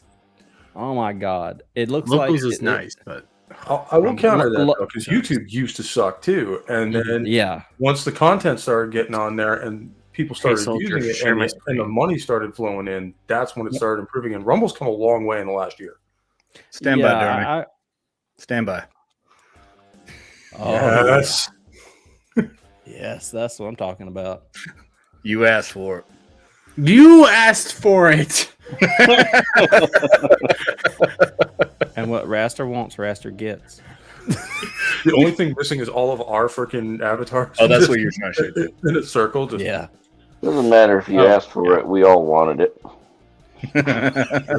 That's what she said.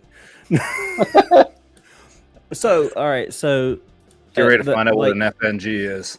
Yeah. Look, either we laughing or I'm laughing. The problem with locals. Every time somebody says it, it sounds like some kind of like dating website for boomers. It kind of does. Yeah, it like, hey, you got hot single milfs in your area? Go to locals. I really like locals. I like the interface. I like doing stuff on there. God, you needed a better name. You needed a better name. You know who created it, right? Yeah, Dave Rubin.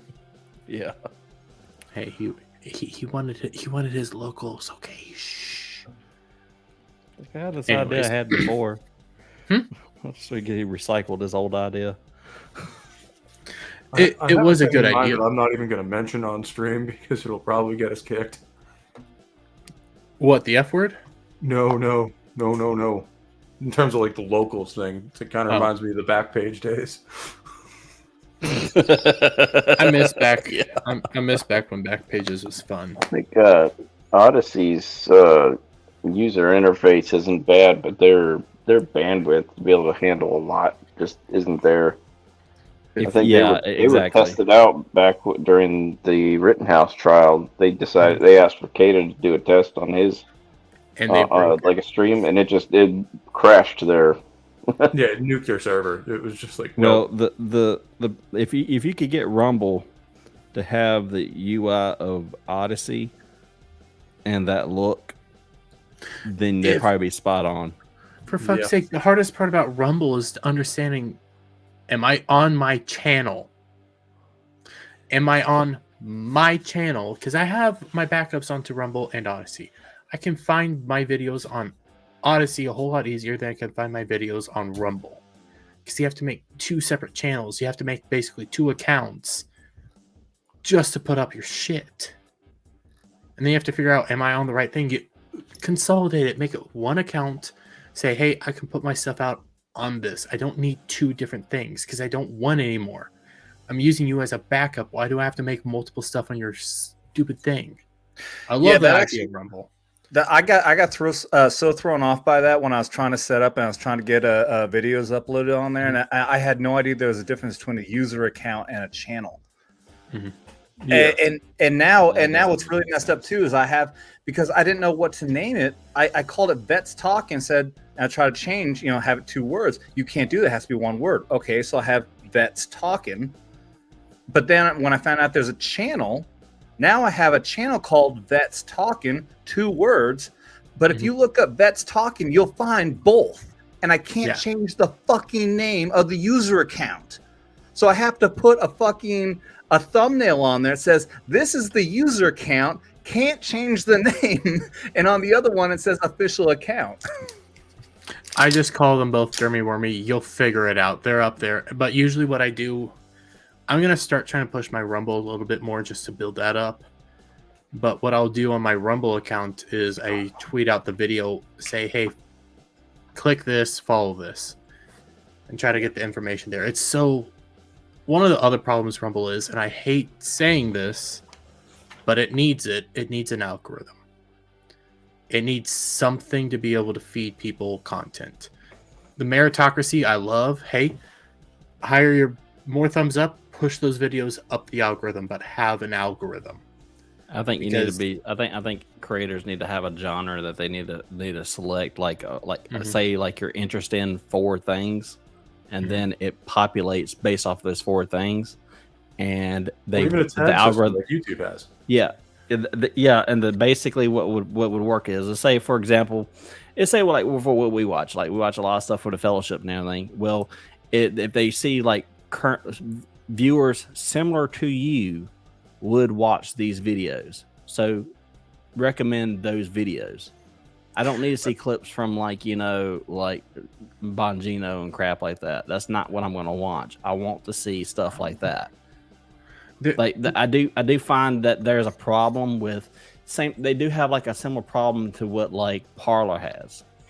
Is like it's just basically all your right wing like rejects that they had and everything, and then there's nothing else. I want leftists to be on there. I want them to be there. That's the problem, is that I want them there because that's going to bring some sort of type of engagement and stuff like that. I mean, whether it be negative or whatnot. Yeah. Can we just see this? Oh no! Wait, I've talked about this. This is a real thing. Yes, that's an actual picture. How tall was she? All right, Raster, are you in there? No, I think the worst part is she's on her knees already. Oh my God! She must get promoted. So I'm just saying, meme magic is real. If Rumble had we made this happen. Simple algorithm and not just constantly the meritocracy system, it'd be easier to be found on there. But right now it's solely meritocracy and are you live? But because of meritocracy and how it works. Yeah, but because of meritocracy and how people mainly migrated to Rumble, it is filled with a bunch of conservative stuff. I don't mind that. I don't mind the right-wing things, but you need more. You need people to be able to grow. You need to be able to see a Geeks and Gamers things if you're right on the front page, not because you guys promoted it yourself. Yeah, this one of the things that somebody, I forgot where I watched this. I keep forgetting my sources here. That's not good for me to do. They were talking about it, and it's like they made a good point about YouTube is not just a place and everything where you get like your cat videos or your your political videos or your game playthrough. It's also things like how to change your oil filter, stuff like that. That you're not going to be able to go to Rebel and be like, how do I get this odd little device and everything, battery cover off or something like that. I'm just trying to make up some shit, but something like that. You're not going to go to Rebel for it because you're not going to find it. And YouTube is the place for that. Exactly. They have the years in to do that. But another thing is that you just need to get your normie, your apolitical, run of the mill people to start using Rumble. And that's the only way that it's going to work. And this is why I've also said this is where places like Twitter does have an advantage. They have the people, and that's what you need. You need the people. You need to go where the people are at. Rumble's not where the people are at. Talking about this with Rumble probably 8-9 months ago now, when he was like, it's an alternative to YouTube. It is not a competitor yet. And I doubt it really. I mean, I hope it will be one day. And certainly the more and more censorious YouTube gets, the more and more people are going to start migrating over there. So in a sense, YouTube's kind of digging their own grave. Yeah. What it requires for Rumble to get into main tech, I would like it to be main tech, is more people getting over there. Part of the problem, though, with growing on Rumble is you can't, unless you're Nick Ricada, Geeks and Gamers. Where the heck did he just go? But okay. You can bring your audience with you. You have to have that audience actually be able to grow over on Rumble. If you don't have that audience, you can't grow. Hey, I have an audience. There's like 20 of them. Yeah, but that's not enough. Like, I have 300 over on YouTube, but they don't. I'm just kidding. For any of my viewers who watch, I love every single one of you guys. And I'm eternally blessed that just one person watches my videos, and I'm dude. The first time somebody watched one of my streams and actually commented, it was freaking great. I was just like, someone cares. They didn't say anything. They just. I remember my first. Sat there. I remember my first two the way his comments. mouth moves. I remember my first 2 comments from day one. It was Lofty and it was Krista Nova. Oh, no shit. Yeah. Krista never subbed. I think Lofty did. Which I think I good remember. start. Like, I started out doing gaming content, like just game streams and stuff like that. Just to get the channel up and running and kind of shake things down. I didn't even have the idea for Rock and Roll Religion until about this time last year. So just been hitting it and stuff like that. And one of the first guys I ever was in my chat, I actually ended up playing a Fallout Australia campaign with him on Sunday nights. And he was a really great guy. Unfortunately, he just passed. Really good dude from Australia. And no, it was great because you actually do get to know the people who are around your channel for a minute, and you get to know guys like Commander Phil or freaking everybody. I've gotten to know a few people, and I'm mainly over in some of the pop culture stuff a lot of times. I'm over with Hollywood Scholar and Adam the Renaissance Nerd, who is set up to be a guest on the meme stream eventually. We're friends with our chats. Our chats have overlap, and we talk with everybody, and a lot of the guests talk with us, so we know our chat somewhat well. And I like that. I like getting to know Sherry. I like getting to know Mo Monty. I like getting to know Ruben Christopher Miller. I love that.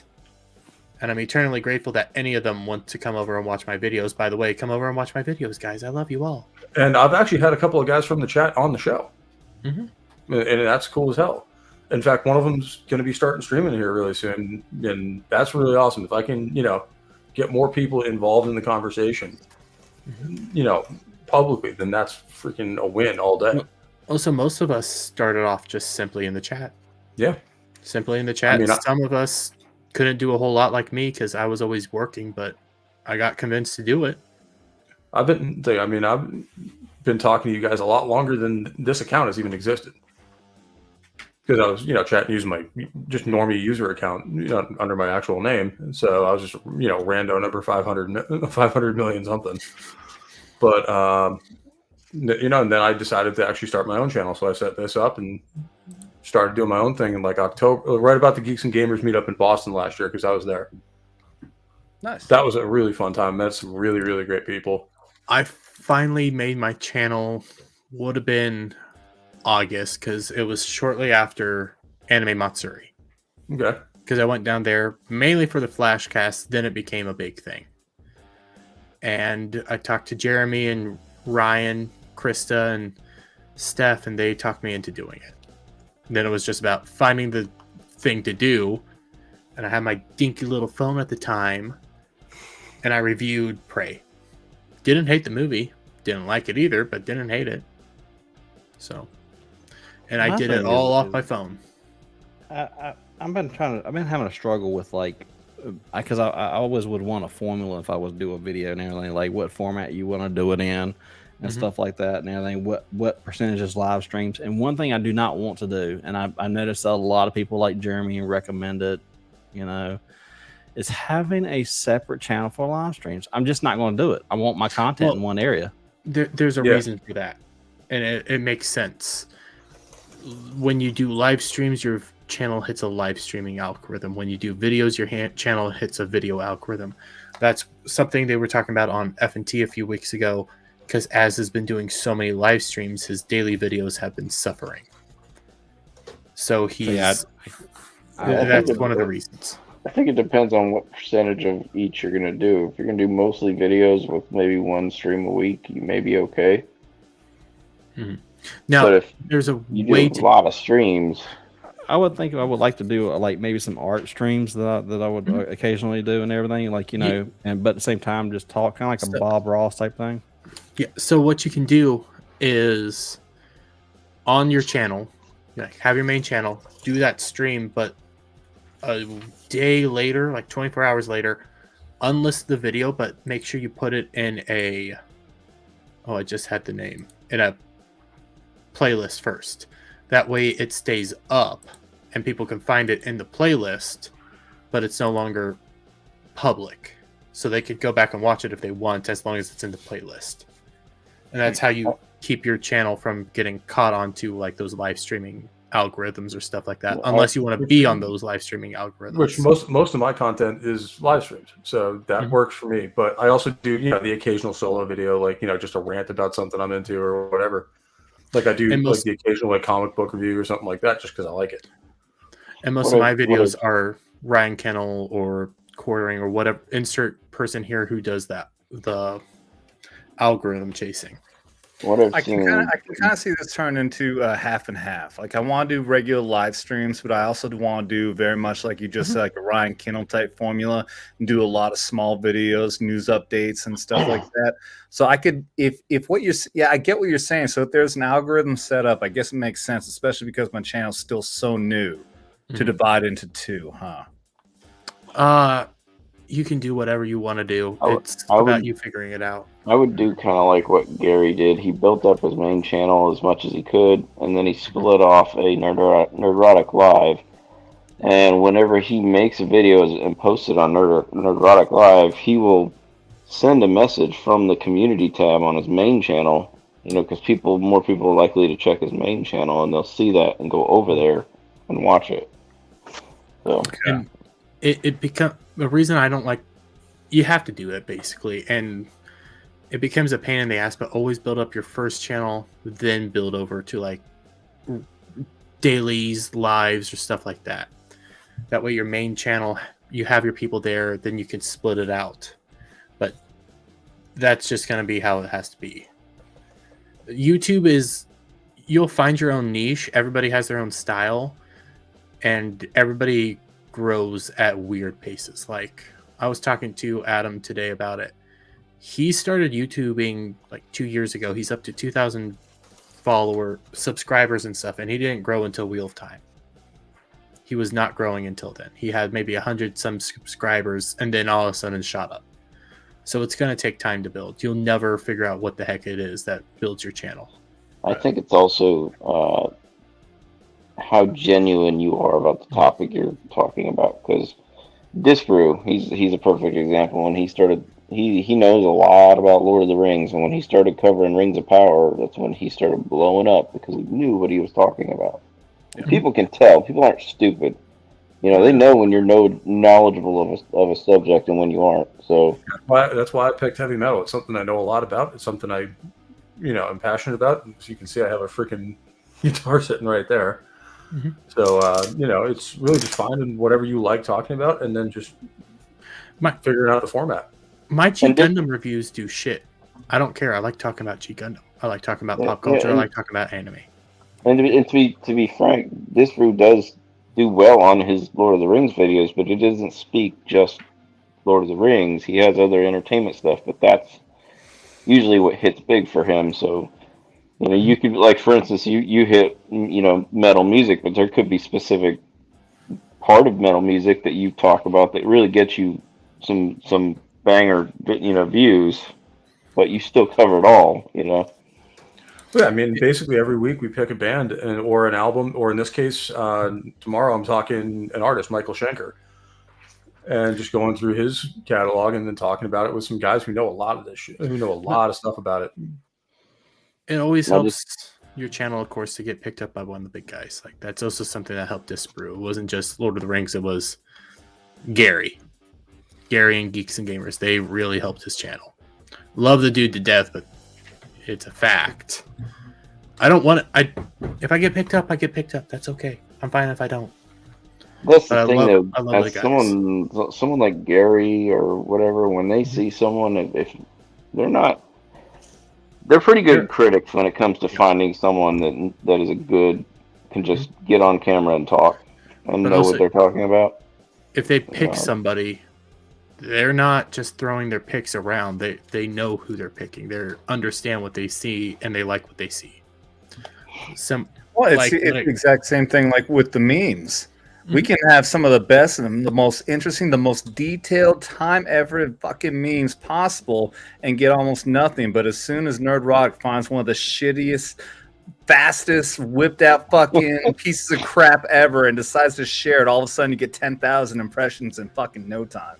I had one that made it up on FNT yesterday that took me about 2 minutes to throw together, and it looked like shit. It was the one with with Weinstein was pushing Az like in a wheelchair, and Az had jizz all over his face. Mm-hmm. and it said, "I think he got the job." Yep. It's the shittiest looking meme, and they laughed their ass off. The funniest one was somebody was I was talking, like, we were doing one of like the local meetups in Boston, and like, I got a text from somebody that was like, "Hey, you're on FNT." I'm like, "I am. I'm at a bar right now." And sure enough, like, there was a picture of all of us up there. I'm like, "Oh, that's cool." We'll figure it out. We'll figure it out. We'll get there one day. It's about figuring out this algorithm, and sadly enough, I fucking hate it. But apparently, shorts are required now. I refuse. I absolutely. I refuse playing the algorithm. I just can't do it. I just won't do it. I just can't keep. I can't. Shorts are not a requirement. It's an option. If you look at it closer, it's either you have hours for regular videos or hours for shorts. So right now they are pushing shorts like fucking crazy. They're trying to compete with TikTok. Yes. One of the guys whose memes I showed on the meme stream today, Mustang, he has 2 different channels. On his other channel, he does like evergreen dumb content, stuff perfect for shorts, but he just started doing shorts. His first 2 shorts got him over 1,000 views. So never done it before. And it just what you do, you just pull a Ron Swanson and you start recording and just do the Ron Swanson face staring at the camera for the entire short, and then stop the recording and then post that. But the reason I don't do shorts is because I bought all this, and it's like, I want to use this to make the shorts. No, you got to use your phone. Fuck that. I don't want to copy everything, clip it out, send it to my phone, and then put it up there.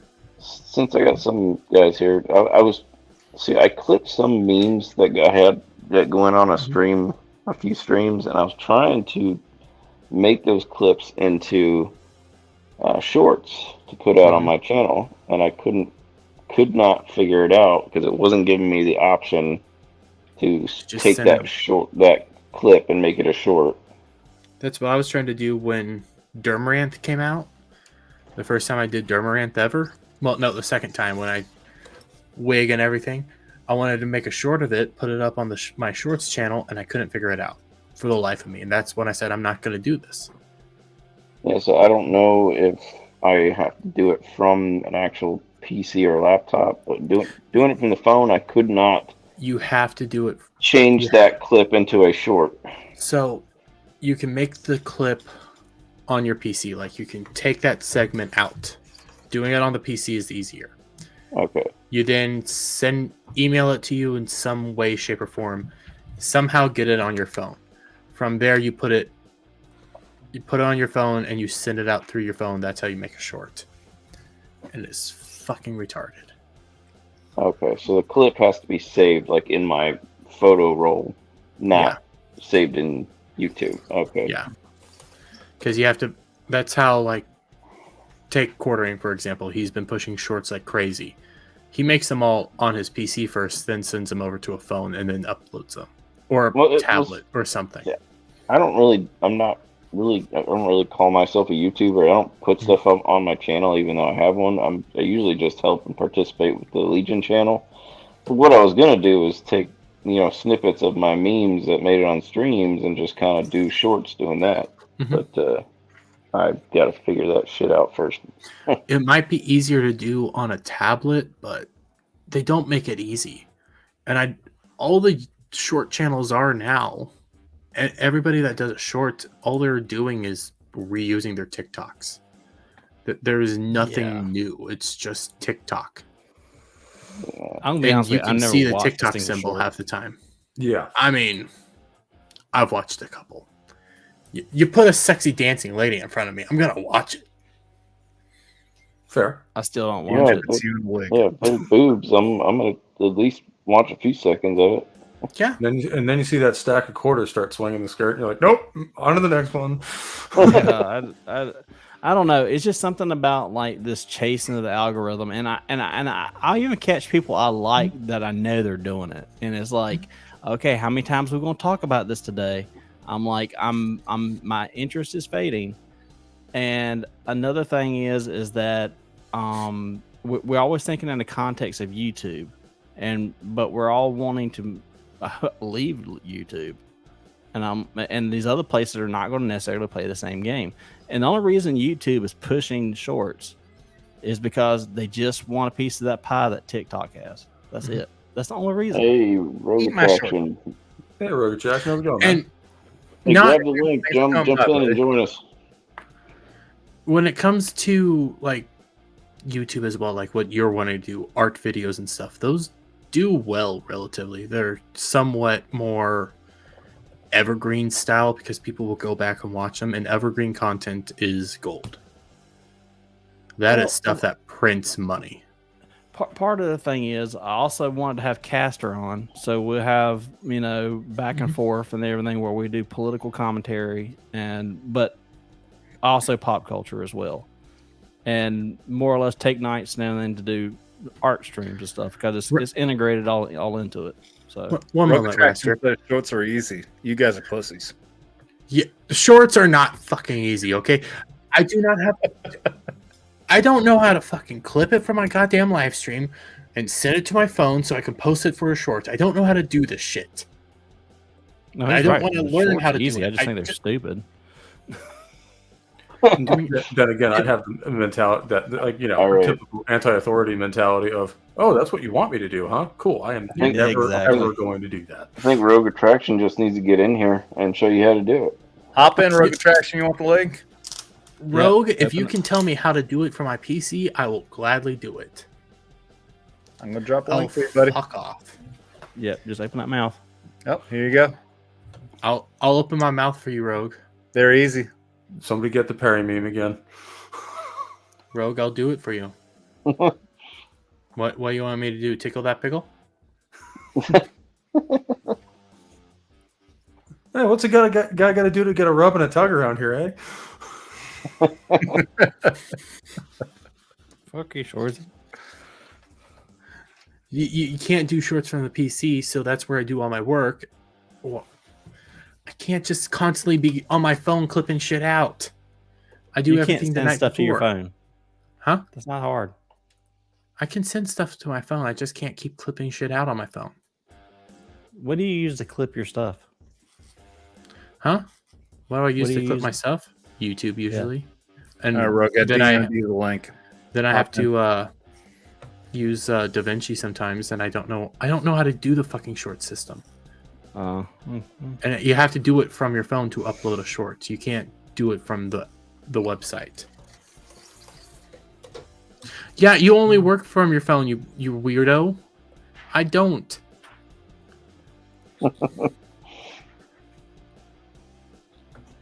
Well, I kind of wonder if I have the personality for you to be a YouTuber. I'm not sure if I do.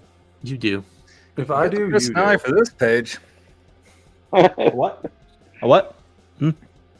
What? I was a mid cut when I heard him say utter a word. Said you got the personality for this page? Bunch of dirty, stupid, fucking bullshit, foul mouth crap. Yeah, I'm doing all this while I'm trying to cut comics too. So, But, Rogue, I don't fucking care if you're on a trip or on vacation. Get your ass fucking in here. Yeah. Dermarant said so. Quit being You've a been drafted. goddamn pussy. You come in here for like 5 minutes, say your piece, call me a dumbass, call me whatever you want to call me, and then go back to bed. you know, I'm starting to see the lofty part now. I'm totally seeing it right now because you trying to sound like a badass. Like, come on in here. Don't be a pussy. I love you, Raster. That's all I'm gonna say. I love you. Put up the Hey. Dermarant. Put the Dermarant Yeah. thumbnail while I say that. Yeah. Hey, Rogue, Yeah. Rogue. Clifton Do it, Duncan pussy. said you need to be in here. That calling me lofty. God, Oh, yeah. you know, Wow. Look at my naturally small mouth. Mm. Oh. Oh. Clifton Duncan says that Yeah. that girl got a dick. Oh, he's coming. Per Rose Project is folks, you can bully See? people into You talking see? to you. I I can see. told him. See. All my tough talking got him in here. Yeah. Sherry's Oh, gone, so I'm bull. gonna show off this for a moment. Look what she made me. I fucking love this thing. Oh Look yeah, at that's epic. Yeah, That's and I don't know what I did to deserve this, and I fucking love it. you were just you, Aw. the man who doesn't know how to do shorts. Nope. I'm a retard on the internet. What do you expect? But you're an internet meme master, certified. Apparently. Maybe that you know what? I am a meme. I am a moron on the internet. I am a meme. Someone clip that part right there. That's what we need. That should be your intro right there. I should just start doing that. I'm a moron on the internet. Yeah, it's like this Oh, is. It's Warren, like, we yeah, are that not. should buy We are not professionals. We are. No, we do not know what we are doing. We are a bunch of autistic morons that have a camera. Sadly, but true. Ladies and gentlemen, now introducing the rogue attraction to call Dermy an idiot. All right, I'm not going to call Dermy an idiot. It's a simple thing of my shorts audience and my main channel audience are two separate people, two separate audiences. You're growing an audience of teenagers with shorts that will then watch your longer content. I don't clip out live streams or I don't clip out video remixes or any of that stuff. I literally record something stupid that a 5-year-old would like, and then they watch it. And most of the time, it's a weird thing because if you post them at like 6 in the morning, they'll get 1,200 views in like 10 seconds, and then it's done. Because all those kids that are about to go to school watch the little dumb thing that was cute, and then guess what? Maybe their parents sub to your channel later on because they'll show them another cute thing. Now it's a different thing for me because I'm targeting families with my channel. Like I'm targeting people that do trips. Dermy, you targeting furries or something? I don't know. Like, You know, honestly, okay. I feel sorry for the person that tunes into this channel, you know, and just walks right into him saying that. Yeah, I target targeting families. furries. It's okay. Like, well, no, but my audience ranges, like my analytics show my demographics as 18 to 40 and 50% female, 50% male. I'm targeting young, not, you know what I mean? Like my demographics are young families. Target kids. Apparently, I target furries. But dude, that as one's such a great timing too, because it's like somebody's gonna come in there and just be like, "There's one of two reactions: either, well, I'm gone, or wow, these guys are based as fuck. All right, let's do this." Subscribe. Yeah. But you also have a seat. Dermy, you missed the time frame. So after Halloween, shorts weren't being pushed as much now. But before Halloween, they were pushing them like hardcore. So a lot of people were getting a lot of subs from it. Now it's like maybe get 5. I got like 150 subs from one short once. Jesus. And it took me 5 seconds to record. And all it was showing a crowd. And said, wow, it's crowded. It's crowded. That's it. It's not inventive content. That's why I don't want to do it. It's so. Yeah, you I don't put want to work do and it. effort Remember, into my stuff. YouTube's your boss. YouTube is your boss. You're a fiefdom under YouTube. I mean, I am now understanding the fact that they take 30%. Okay, I'm monetized now. There's a different thing. Like I pay more attention, but it's still they're the boss. You have your audience who are there too, but they're not driving the algorithm. Now I don't pay attention to it much, but I'll do shorts because it takes me 5 seconds, and I can do 5 seconds of work, not have to edit anything, and just post it up on YouTube on the app, and I will get 1,500 to 2,000 views easily on the shorts. And if it brings me extra subs, big whoop. I'm sorry, Dermy, you can sit in your room and talk about furries or talk about lofty takes. That's what other people do. I don't know. There could be an entire show just dedicated to the lofty take of the day. That's a possibility. Rogue, I love you. Rogue, let me ask you this: since shorts is now included as a possibility towards monetization, what do you think is the fastest track to go for shorts hours or regular? No, shorts hours is 10 million views. 10 million views would equal about 55,000 hours. Okay, well, to clarify, for a starting channel like mine. For your channel? Yeah, like just as somebody who's just starting off, what's your recommendation? Get yourself as many places as possible so people see you outside your channel. Then also videos first, because people are okay with doing 4 videos a week, 1 live stream a week. People are okay with watching about a to 8-minute video. Asking people out of nowhere to be in for a 2-hour live stream is a little bit. So I wasn't able to go live for like the first 6 months of my channel because I didn't have, like, that wasn't a rule. Like, you had to be above 100 subs, or you had to have 1,000 to go live on YouTube at that point in time. Oh wow! So that's the main thing, and this is something I learned from Jay and Jeremy and everyone that I've talked to is the content matters, but your audience matters more in how they relate to you. The content can change. If they're there for you and they like you, the content doesn't mean shit. And that's something I've been figuring. Well, it's just something you figure out, because like Jay can talk about anything, Jeremy can talk about anything, Gary can talk about anything. People still there to watch them.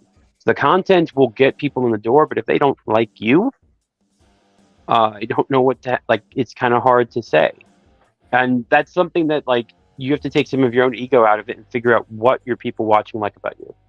Right.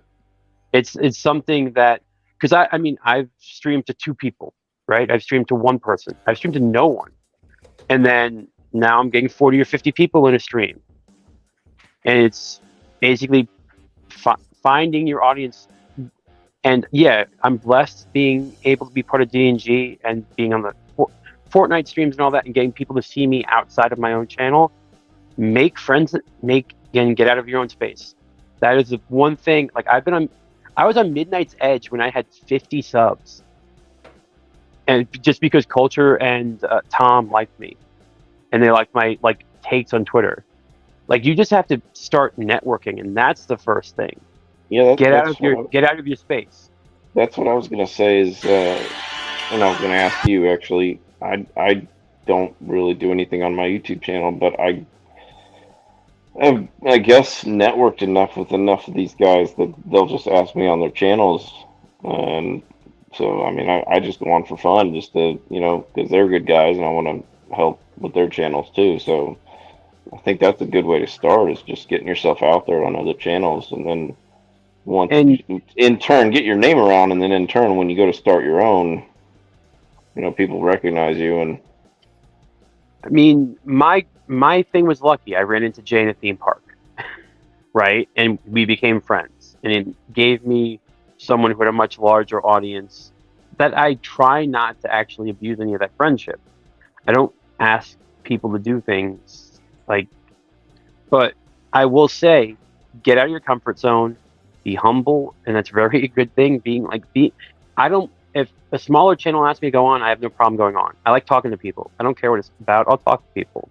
And also the gaming streams, those really help, because you don't know who you'll find through a Twitch stream on someone going on, if someone asks you to hop on, hey, can you play Fortnite for a little bit? Or will ask me to play, or Roto Commish, or any of these people that have their own audiences. If you go on and they like you, they might find their way to you. It's more about networking than about, because right now YouTube is terrible for small content creators. So we have to get past that by being more around. And I think that's the best thing. If you can make it to one of the meetups, those help a lot. I know it helped a lot of smaller channels in the first Vegas meetup, like Nick Wires and a bunch of the other ones that were a little bit smaller at the time, and now they're 15,000 subs or something like that. So a lot of those things really help. I think also what he's doing with volunteering on ETIP streams and jumping on Walton streams, and that's a good place to start. Walton's a good dude. Yeah, and they have a voice and they have an audience. It's just about that's the main thing. Finding the people that want to watch it. And Walton's got a good connection with Culture Casino and Sporking, and so they're a good place to get started if you need to get Sporking's another great one. I mean, he's the first guy I ever actually met in the fellowship in person. Yeah, Scott's a good dude. Scott is a really good dude. But yeah, I mean, also don't be afraid to ask. Like, if you find someone on Twitter, like, don't. That's where the whole being humble thing is. Don't be afraid to ask. Like, don't think that someone will think you're too small or something like that. If you're relatively known and people know you as being a good person, like if you're not making drama, if you're not being an ass, then people will let you on their streams. Like that's a shit. I'm out. So that's why I'm not allowed on Raster, other people's you've been fucked from streams. the beginning, bud. And that's happened to me a couple times. A guy like ETEP had a stream going, and it was about an hour in, and then I just popped in. I was like, "Hey, you need another panelist?" And I put that in the chat, and he's like, "Sure, I'll shoot you a link." And that's all it was, you know. Culture for Sunday Review is someone that I think Culture really does appreciate smaller channels. He does try to help. That is one that like I did reach out to Culture, like, "Hey, you're talking Spider-Man, you mind if I coming on?" He's like, "Yeah, no problem, man." Like, just give enough time and reach out to some of what I would say like the medium channels, like the 5,000, those numbers. Reach out to those channels and be like, "Hey, you want an extra panelist on? I can talk this is my perspective," and be humble about it. Like, understand that they're giving you a larger audience. That's the only thing I can say. Like, I just try not to be an ass, and it's really not that hard not to be an ass, but that's really helpful. You'd be surprised how hard it is not to be an ass. Define being an ass. Well, Being okay, Raster. I am not. How can I put this? I've seen people go on streams and try to take over other people's streams. I've seen guests do that, and that's a dumb move. But also, Salty Nerd is also a good place maybe to reach out to. Salty Nerd Podcast, or another medium tier channel that's up. I mean, Matt's a little, Kadish is a little bit more strict, but Vader's a good person. I don't know. It's different because I'm different than you guys. You guys are all doing pop culture stuff, and you're all doing like the at home thing, and like I'm starting to dabble into that, but I don't. It's about work ethic, and you have to be, like you said, networking. Like you have to find your audience. You have to find your audience. You have to find your people. You have to find the people you can rely on. And don't ever be afraid to reach out and ask for help. Yeah, and it's also good when you're. I'm going to say this in the polite way possible. When you're not creepy, girls will actually ask to be on your streams. Like, if you're not a creepy person, like I don't know. Are you calling me creepy? Maybe, yes. Jeremy. You maybe, Jeremy. You have a mustache. You have a mustache that doesn't allow you within 1,000 feet of a skull. Yeah. Listen, if I shave this off, I'd look like a baby. I will say, don't. Grow it, look like me. Shoulder Spirit. I would say right now, focus on being consistent. Let YouTube know you're consistent. Do your 4 videos a week. Do a live a week. Be that consistent person. And then just like remind people every once in a while. I think like my first couple of videos went out had like 10 views. You're going to have those low numbers. You have to just be consistent, and the audience will get there once YouTube sees that you're consistent. And each of those milestones in subs will help your exposure. Like that 100 sub, first 100, that helps. That first at 250, that helps. All of those numbers help with that. And your thumbnails are pretty good from what I've seen so far. I would say they could use a little bit because remember, it's a mobile market. And like, you gotta look at those options when someone's reading. So wouldn't worry about the titles too much. Just make the thumbnails pop, and I don't know. I've only been doing this. Trust me, my mentality has definitely been, this is just the beginning. I'm going to improve because I'm very self-critical myself, and I'm very well aware that things are not to where they should be. But the one thing that I know that I can stay consistent with, and I love how you're one of the big things you're pointing out is just to be genuine, because that is one of the big compliments. I'm not trying to give myself self-praise, but I've been complimented a number of times now about being genuine, and I can only say that's not obviously not nothing I'm trying to be. It's just I can't fucking try to fake anything else. If I'm damn well aware I'm not a good liar. If I try to fake bullshitting and acting like I'm a big Lord of the Rings fan. I'm sorry, guys. I'm not a Lord of the Rings fan. That's why if any conversation like that comes up, I'm just sitting back. I'm going to wait for a change topic because I'm not going to try to bullshit anybody. I have no fucking clue what I'm talking about. I'm just me, dude. That goes a long way. Being genuine, because guess what? I think the audience can tell when someone's phoning you in. Yeah. Yeah, and like, I have my chosen topics that I really like talking about it, but I'm kind of like you, Rogue, where I can just jump in and listen to a conversation and, generally have something, meaningful to say other than, hi, guys. Yeah. Hi, guys. I think big gulp, huh? All right. I think that you'll find that the time, and I think the Legion is definitely helping with a lot of smaller creators in terms of the networking aspect of it, because it does give a banner for a lot of people. I think honestly, it's just going to be time. I mean, it's weird. Like, I know a channel down here that started their channel at the same time as me in 2020, but the guy was a retiree. He got 40,000 subs in 2 years. He goes live every day from the park, and he doesn't monetize on YouTube either. He does everything outside of YouTube, and all he did was live streams, and he got 40,000 subs in 2 years. I don't know how he did it. He beat Park Hop, and he's been doing theme park stuff for 4 years. So it just tends to be like you get lucky. Also, that one viral thing will give you an audience, but it may not be a consistent one. I know a lot of people that have you can tell when videos hit the algorithm too. Like, Yeah. I had one. I mostly do live streams, and then I had one. The guys from BattleTech fired Blame Pardo, so I had a little rant about that. Like, I would normally get like maybe 40, 50 views on a video at that point, and this one got like 300. So I'm like, okay, obviously somebody's paying attention. Either people were talking about it and I came up, or stuff like that. But you see a lot of shit like that, where if you talk about something timely, sometimes shit will just pop up. The other thing, and this is a blessing and a curse, if you do get shout outs from bigger channels and your subs do grow, I know a lot of people that got up to 1,000 or 1,400 or more subs, and they're still at 1,000 watch hours. They got a lot of shout outs, their channel grew, but they didn't grow an audience. They just grew people that were like, okay, I'll sub. Right. That's a double-edged sword. Like, it might give you 1,000 subs, but you still only have 10 people watching. There's an issue. Mm-hmm. Like, don't ask for a shout out until like you're at like 800 or 900 subs.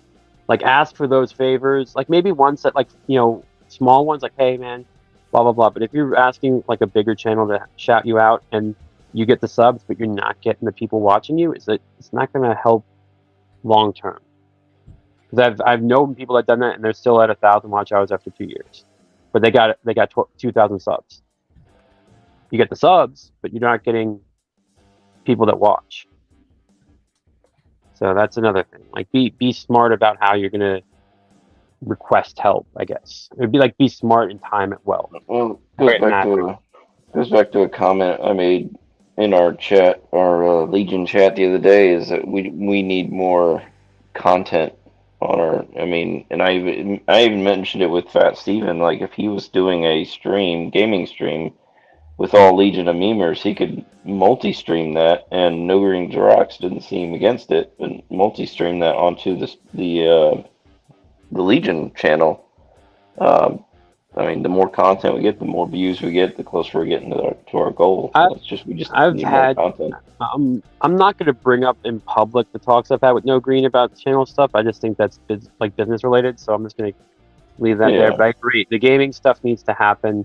It'll be a good source of consistency, and it'll show that there's more to us than just making, like, we're jokesters or whatever, jesters, however you want to say it. Right. But yeah, we're modern day jesters. Yeah, I think if I can ever get my internet where I need it to be, I'd be more than willing to host gaming streams for the channel. But that's the problem about having shitty internet. The problem is getting someone who has the Epic account or something like that, where you can have the private lobbies. So that's the thing. You need someone that has established enough to actually have the private lobbies for certain games. I don't think you can get away with making them right away.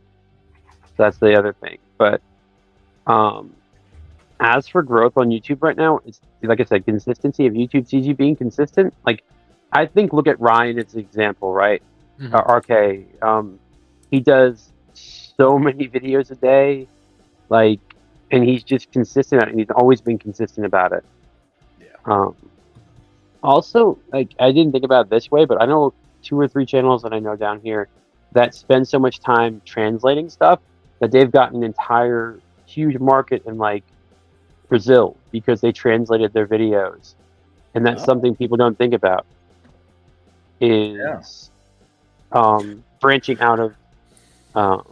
So that's, I mean, that takes work, man. You gotta know how you're doing and all that stuff, or find someone that you can team up with that'll do the other language translations. But they went up from like 2,000 subs to 80,000 because they started doing regional based content and translations. And that's more work, and it depends what you want to do. The panel show like this and the chat shows, this works for a lot of people. So it's just also being like finding your, like, the time frame right now, 1:30 in the morning. Like, I mean, I'll be on for another few minutes, but I really do have to get to sleep. It's only 12:30 here, you pussy. It's 5 o'clock somewhere. I'm an East Coast supremacist. No, Central all the way, man. But Central time's the way to go. Hey, Rogue, I love you, buddy. Thank you for coming on, by the way. Rogue, thank you so much. Yeah, dude. No problem. Guys, hey, good luck with everything. My furry audience really loves that you acknowledge them. Hey, Chewbacca's in the theme park, so there's a furry there anyway. Oh my god, I remember one time I actually saw a dude try to hump him. It was weird. Like, and I'm like, wait, Dermy's here? Why is Dermy here humping Chewbacca? He didn't even have the wig on. Listen, Rogue, you weren't supposed to tell people about that, okay? God. Well, maybe next time don't do it in a monokini. It was weird. Dermy. It happens. Put the wig on. Okay. I don't have the wig near me. Sorry. Yeah, I think, I mean... It's okay. It's okay, Jeremy. You'll get your negative counseling statement in the mail.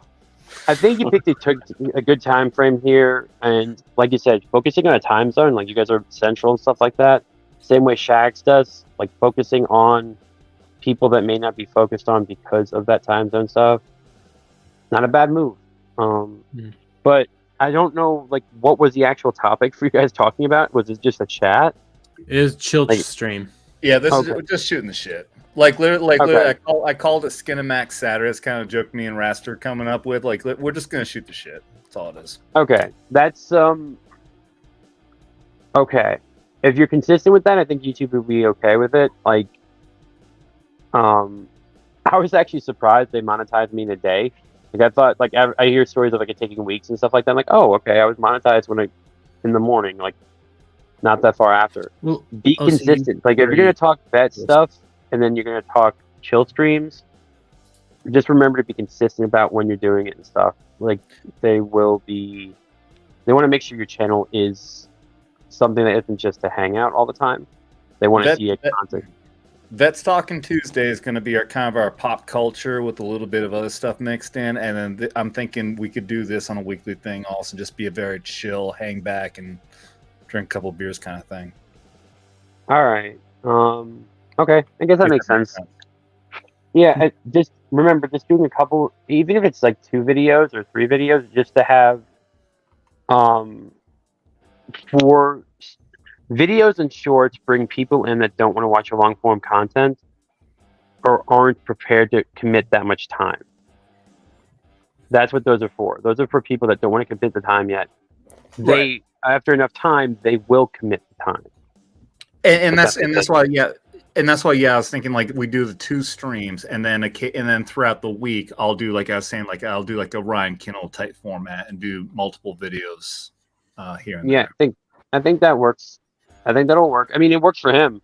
I mean, I've just realized that YouTube wants me to go live, so that's what I do now. Because he's like, I post a video, it'll get half my views. they go live with. All right, I'll go live then. Like if that's what YouTube wants me to do, it's easier for me. I don't have to edit. I'll take it. Plus, super chats are nice. hey, they are nice, and I want them.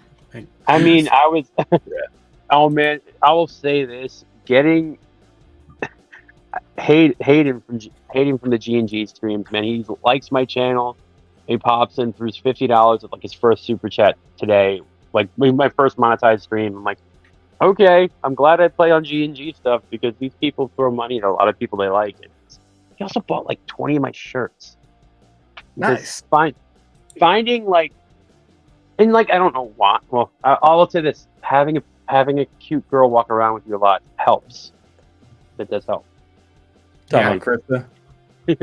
So, Jeremy, just put your wig on and walk around outside sometimes, and maybe you'll get more views. Yeah, you know what? Come on, Jeremy, maybe hang it out. will. I'm putting Jeremy on a leash. I don't have my wig near me at the time. All right. This is actual serious talk for a second. Soldier Spirit, what's your views, subs versus unsubs? I think I'm up to over 56, 57 subs. I've only lost one. I think as soon as I did my Twitter files video, I lost somebody.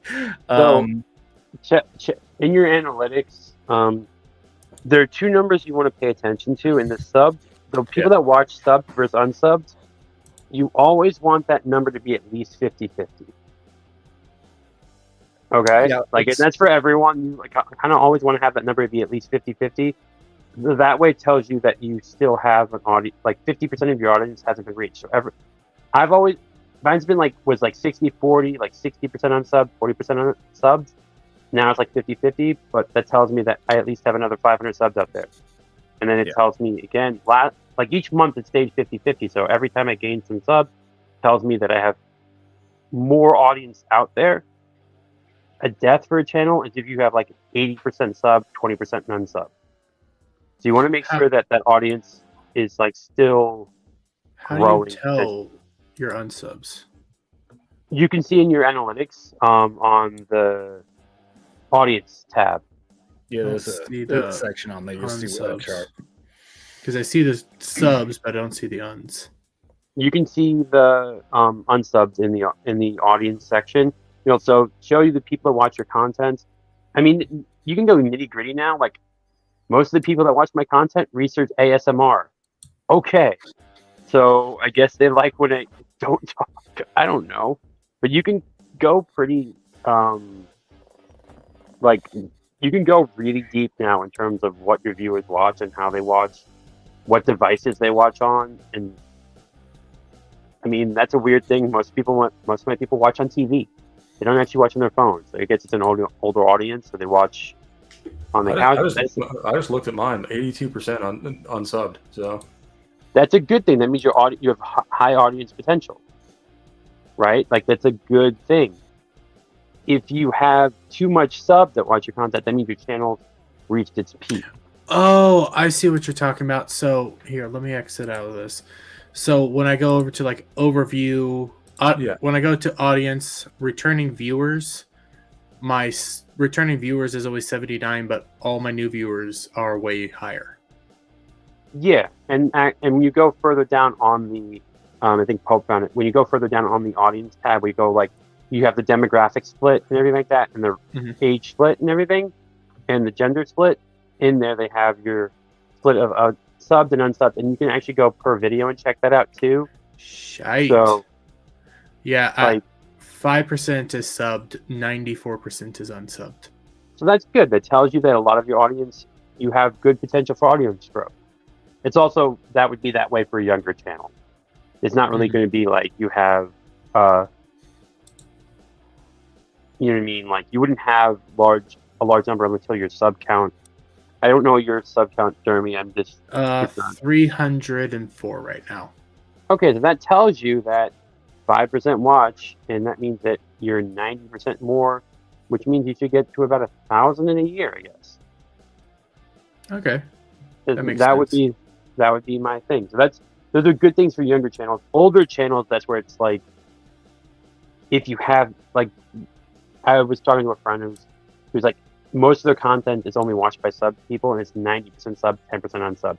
which means he's not being pushed out well in the algorithm. Or they're not clicking on it, but he has a good, loyal group of people that will. So it's sort of like a double-edged sword. Like, if you're a news channel, you want to have more on sub, especially for a news channel. If you're covering current events and topics, you want to have more people on sub, which means your audience is constantly growing and constantly new people. So Yeah. something, because I do the Ryan Kennel quartering, that multiple videos a day, different topics Yeah. each video. Yeah, so you Usually. want that. You want that right now. You want that. The problem is if that number stays stagnant. So if you don't get the sub growth, that means that people are seeing your utility and not there necessarily for you. Mhm. That's another thing you have to think about. I had to worry about that too. And Jay talked about that also for like park hopping and stuff. It's like if people see you as a utility where they don't care, like they don't care about you and they just want to see what the topic is, take the topic you talk about and be done, then you're never gonna get a subscriber from it. You're just gonna get someone who watches, and that's not a good thing either. It's all about learning. It's bending, just learning, and figuring shit out. Yeah, I mean, I've been blessed to have a lot of more bigger YouTube channels like just talk to me a lot about this stuff. So it's kind of crash courses over the past couple of weeks. Ryan's like, it's easy, man. You just talk about the current trending topic, and there you go. You get 30,000 views. Yeah, okay. And then talk about race and Batman. All right. You have to admit how bad the thumbnail for Jay's recent park hopping video, with him saying, "Soon these will never be in a theme park," with him putting in a black family. I didn't see that. It is so bad. I have to look at this. I have to look at this. The title is something you won't see in a theme park anymore, or something like that. It's so bad. Is it on park hopping? Yeah, it was the most recent thumbnail from. If you guys share it, I got it. Okay, share with me. It's really it's hard to see because of how thumbnails work. I told him not to use it. I told him. Okay, I'm sharing the screen. You can see him right there, and that little area. I can't hover over it because it will start playing. But that's unfortunate. And he's pointing. This will be gone forever. And he's pointing at a black family. Like he didn't think about that at all. Hey, 1K views. That's unfortunate. I want to see these comments. I want to see them. Are people mad about it? Oh, you're in the video. I say send it. I would just leave it, never respond to it, just full send. Yeah, but also like park hopping is not normal G&G, from my understanding. It's a little bit more family friendly. Mm-hmm. We try not to curse. We try not to curse. We try not to be too sensational. Even though we had Alex Stein on. God. How did you get that guy not to swear? He doesn't really swear though. No, he just says stuff that's very not family friendly, controversial. Very true. His eye patch McCain comment is still like all-time gold. I still like his wife's boyfriend. The wife's boyfriend being his new partner now is hilarious. I love. What's his name? Dontarius or something? Dontarius. I love Dontarius. Did you see Did you see his videos while I was in the Capitol? Yeah. With it's like the Ukraine guy and everything. It was like, hey, give me some of that Ukraine money. Give me some of that Ukraine money. Give me some of that Ukraine. That was the People same guy. scared that man.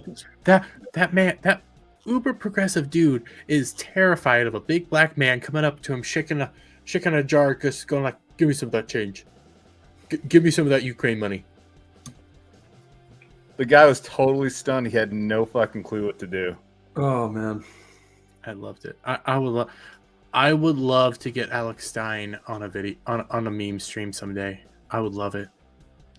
That would be an absolute like zero fuck given. Like, and then I can just fucking go.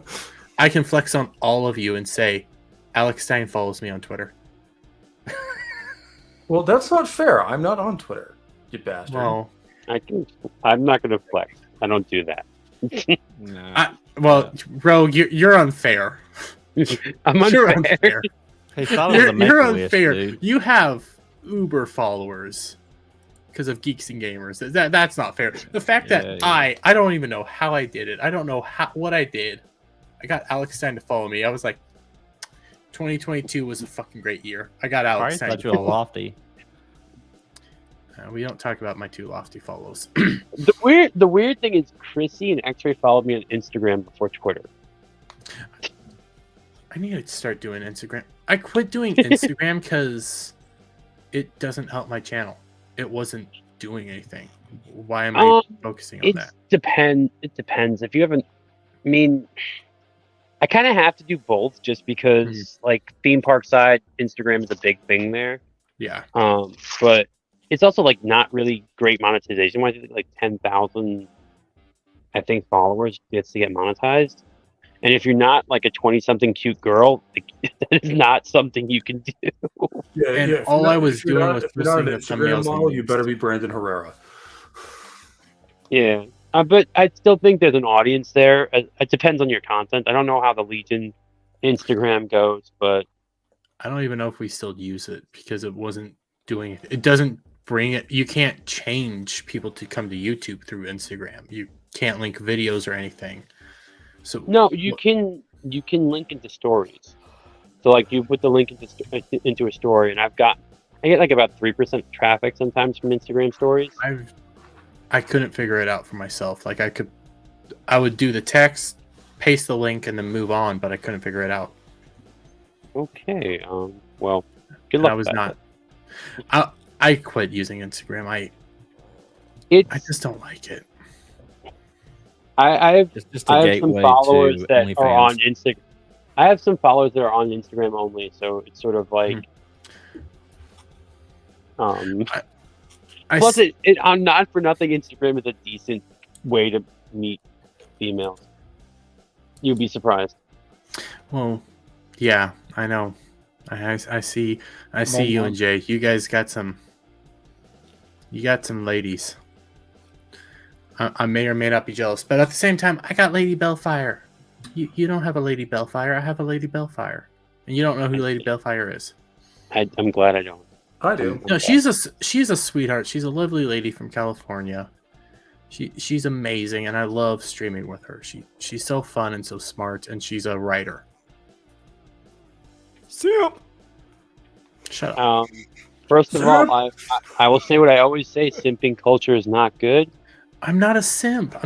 I'm being honest. I streamed with her today. She was super sweet. Is it a simp move to say that? Hey, she's sweet. I like streaming with her. I'm not going to shame you for You're it. definitely going to be holding her bags at the next con. No, she's not a part of the Geeks and Gamers crowd. She's a writer. Yeah, hold the camera. Yeah, we don't ride. Geeks and Gamers don't ride. We don't like them riders. So, like, she met up with Jed because of Hollywood Star. Renaissance. Yeah, because of Renaissance Nerd, but she doesn't really go any further. Momonte, you are a fucking champ hanging with us this whole time, buddy. Yeah. Speaking of which, I got a jet, dude. It's like 2 a.m. here. Yeah, we got close. I said that before, and someone made fun of me. It's almost 1 o'clock here. Okay, it's starting to get late. Okay, it's 1 o'clock. Rogue, dude. Seriously, dude. We were just looking for input on the shorts thing. I really wasn't even really trying to press you on info for advice on YouTube in general. But my God, man, thank you. Everything you have spent your time on, and however long this has been. Thank you, man. You didn't have to. Appreciate your autistic detail. No problem. Honestly, just be liked. I guess this is the weird way to say it. Be liked in the chats also. Like, make sure you're present and that's what I did first. Like when my channel was smaller, I made sure people knew who I was in chats and stuff like that. That's really helpful because when they see your name in the chat enough times and stuff like that, like it's a connection they build over time. So get in some of the streams more in different communities too. Don't just do Fellowship. Midnight Says, go in there, go into Sporkings, like go into all the different ones and be present while you're building your channel because people will see you enough. I need to get into more of those things. The problem is just my time frame. Oh yeah, it's a hard. It's. I'm blessed to be able to work from home, so like and that's a good thing. But it's just if people see you around enough, then and also Discord is surprisingly like getting into some of the Discord communities really does help. I mean, I'm in the premium chat on Geeks and Gamers, so. Well, hey, Rolo and Joe became part of Geeks and Gamers because they were premium members. Like that is how they became part of Geeks and Gamers. That's part of the reason I became a mod over on Weebs and Waifus. Like I'm over there a lot. So. Okay, Weebs and Waifus need to stop just playing drums sometimes, though. I know Ivan loves to do it, but it's just like a little weird. I don't know why the heck they haven't done their main streams. Megan's been a bit busy. Okay, that might be it.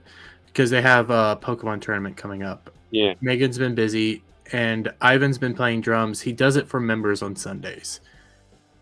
He needs to start branching out into other stuff and go back to doing his drums on his own channel, but I think he's also been dealing with the recent passing a little hard, so... Yeah, Uche and everything like that. Yeah, that was... that one came out of left field. Mm-hmm. Quite literally. Wait, that's a baseball joke that I roped into a football. Oh my god, that was horrible. Not quite. I and I got that being bad. Let's wrap this up, everybody. Yeah. Rogue, I know you got to go, man. Let's let you out, buddy. You want to sell some wares? Let him out the back door. I mean, I might go live during the week. I'm technically on vacation, but I'm going to vacation at Disney, so I'll probably make content. It's a cheap vacation for me. Well, enjoy your vacation. Get back. Thank you, Momont. I will get back to enjoy my vacation. Good luck to all you guys, and if you guys want me on again, I'll hop on pretty late. Hey. Yeah, I'm not planning on doing this kind of thing very often. Not this late. Yeah.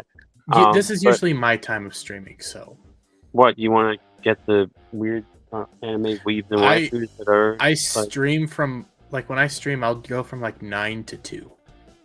Well, that brings in some area that might be in the prime time at that point. Don't know where. I play video games, so if you ever want to hop on, I'll shoot you a link to the Discord. So because I just sit on my Discord and I chat. Video games, yeah. I mean, I play Fortnite, but besides that, I don't have time. I have 12 new games sitting waiting to play for my PS5, and I'm just like, I'll talk to you about it behind scene, but really all it is you hop into Discord and just chat. That's really it. And I'll be playing a game unless it's a co-op game that if you want to join. Other than that, usually people just come in and chat. So, all right. Well, best of luck to all y'all. Soldier Spirit, help Metallicus. You're a Boston guy. I know that. Rasser and Jeremy, I'm gonna go to bed because I have to leave in 2 hours. Hey, shit! Go to bed. Why the hell did you come on? What? Why did you come on? Nobody asked you to come on. Love you, buddy. Night Road. Jeremy, you better feel terrible right now. I do feel terrible. That was horrible. Jeremy is quickly turning into the whipping boy of this stream, and it's not because you're not a vet. It's because I'm a shitty human being. You Jeremy, are. You know everybody loves you, man. No. I'm just a little. We do need the bell clip of just shame. Just play I have so many ideas of different sound effects and shit. That's definitely gonna be one of them.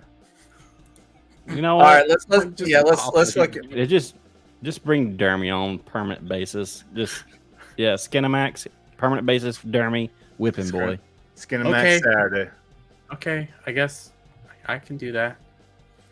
No, you said earlier that you're the only civilian on here. If you didn't catch the Tuesday show we did before, I always want to have some civilian representation, not to be the whipping boy, but to keep us in check, because I don't want this to just be veterans on here. So if we ever start going overboard talking fucking stupid military acronyms and shit, I want you to be that voice of reason. Say, what the fuck did you just say? Oh, got it. Yeah, I can do that. Or I was over there to Bravo and got the and then I got over to Mike 7776. I'm like, I'm in Air Force. And I wonder what. Air Force. I'm like, what the fuck y'all talking about? We call things normal things. So that being said, we are talking motherfuckers. Pope Metallicus. How's it going? So you where's, buddy? All right. So tomorrow, you guys can catch me on my weekly show, Rock and Roll Religion, on Sundays at 4 p.m. Eastern. Tomorrow, we're going to be talking the absolute guitar genius that is Michael Schenker.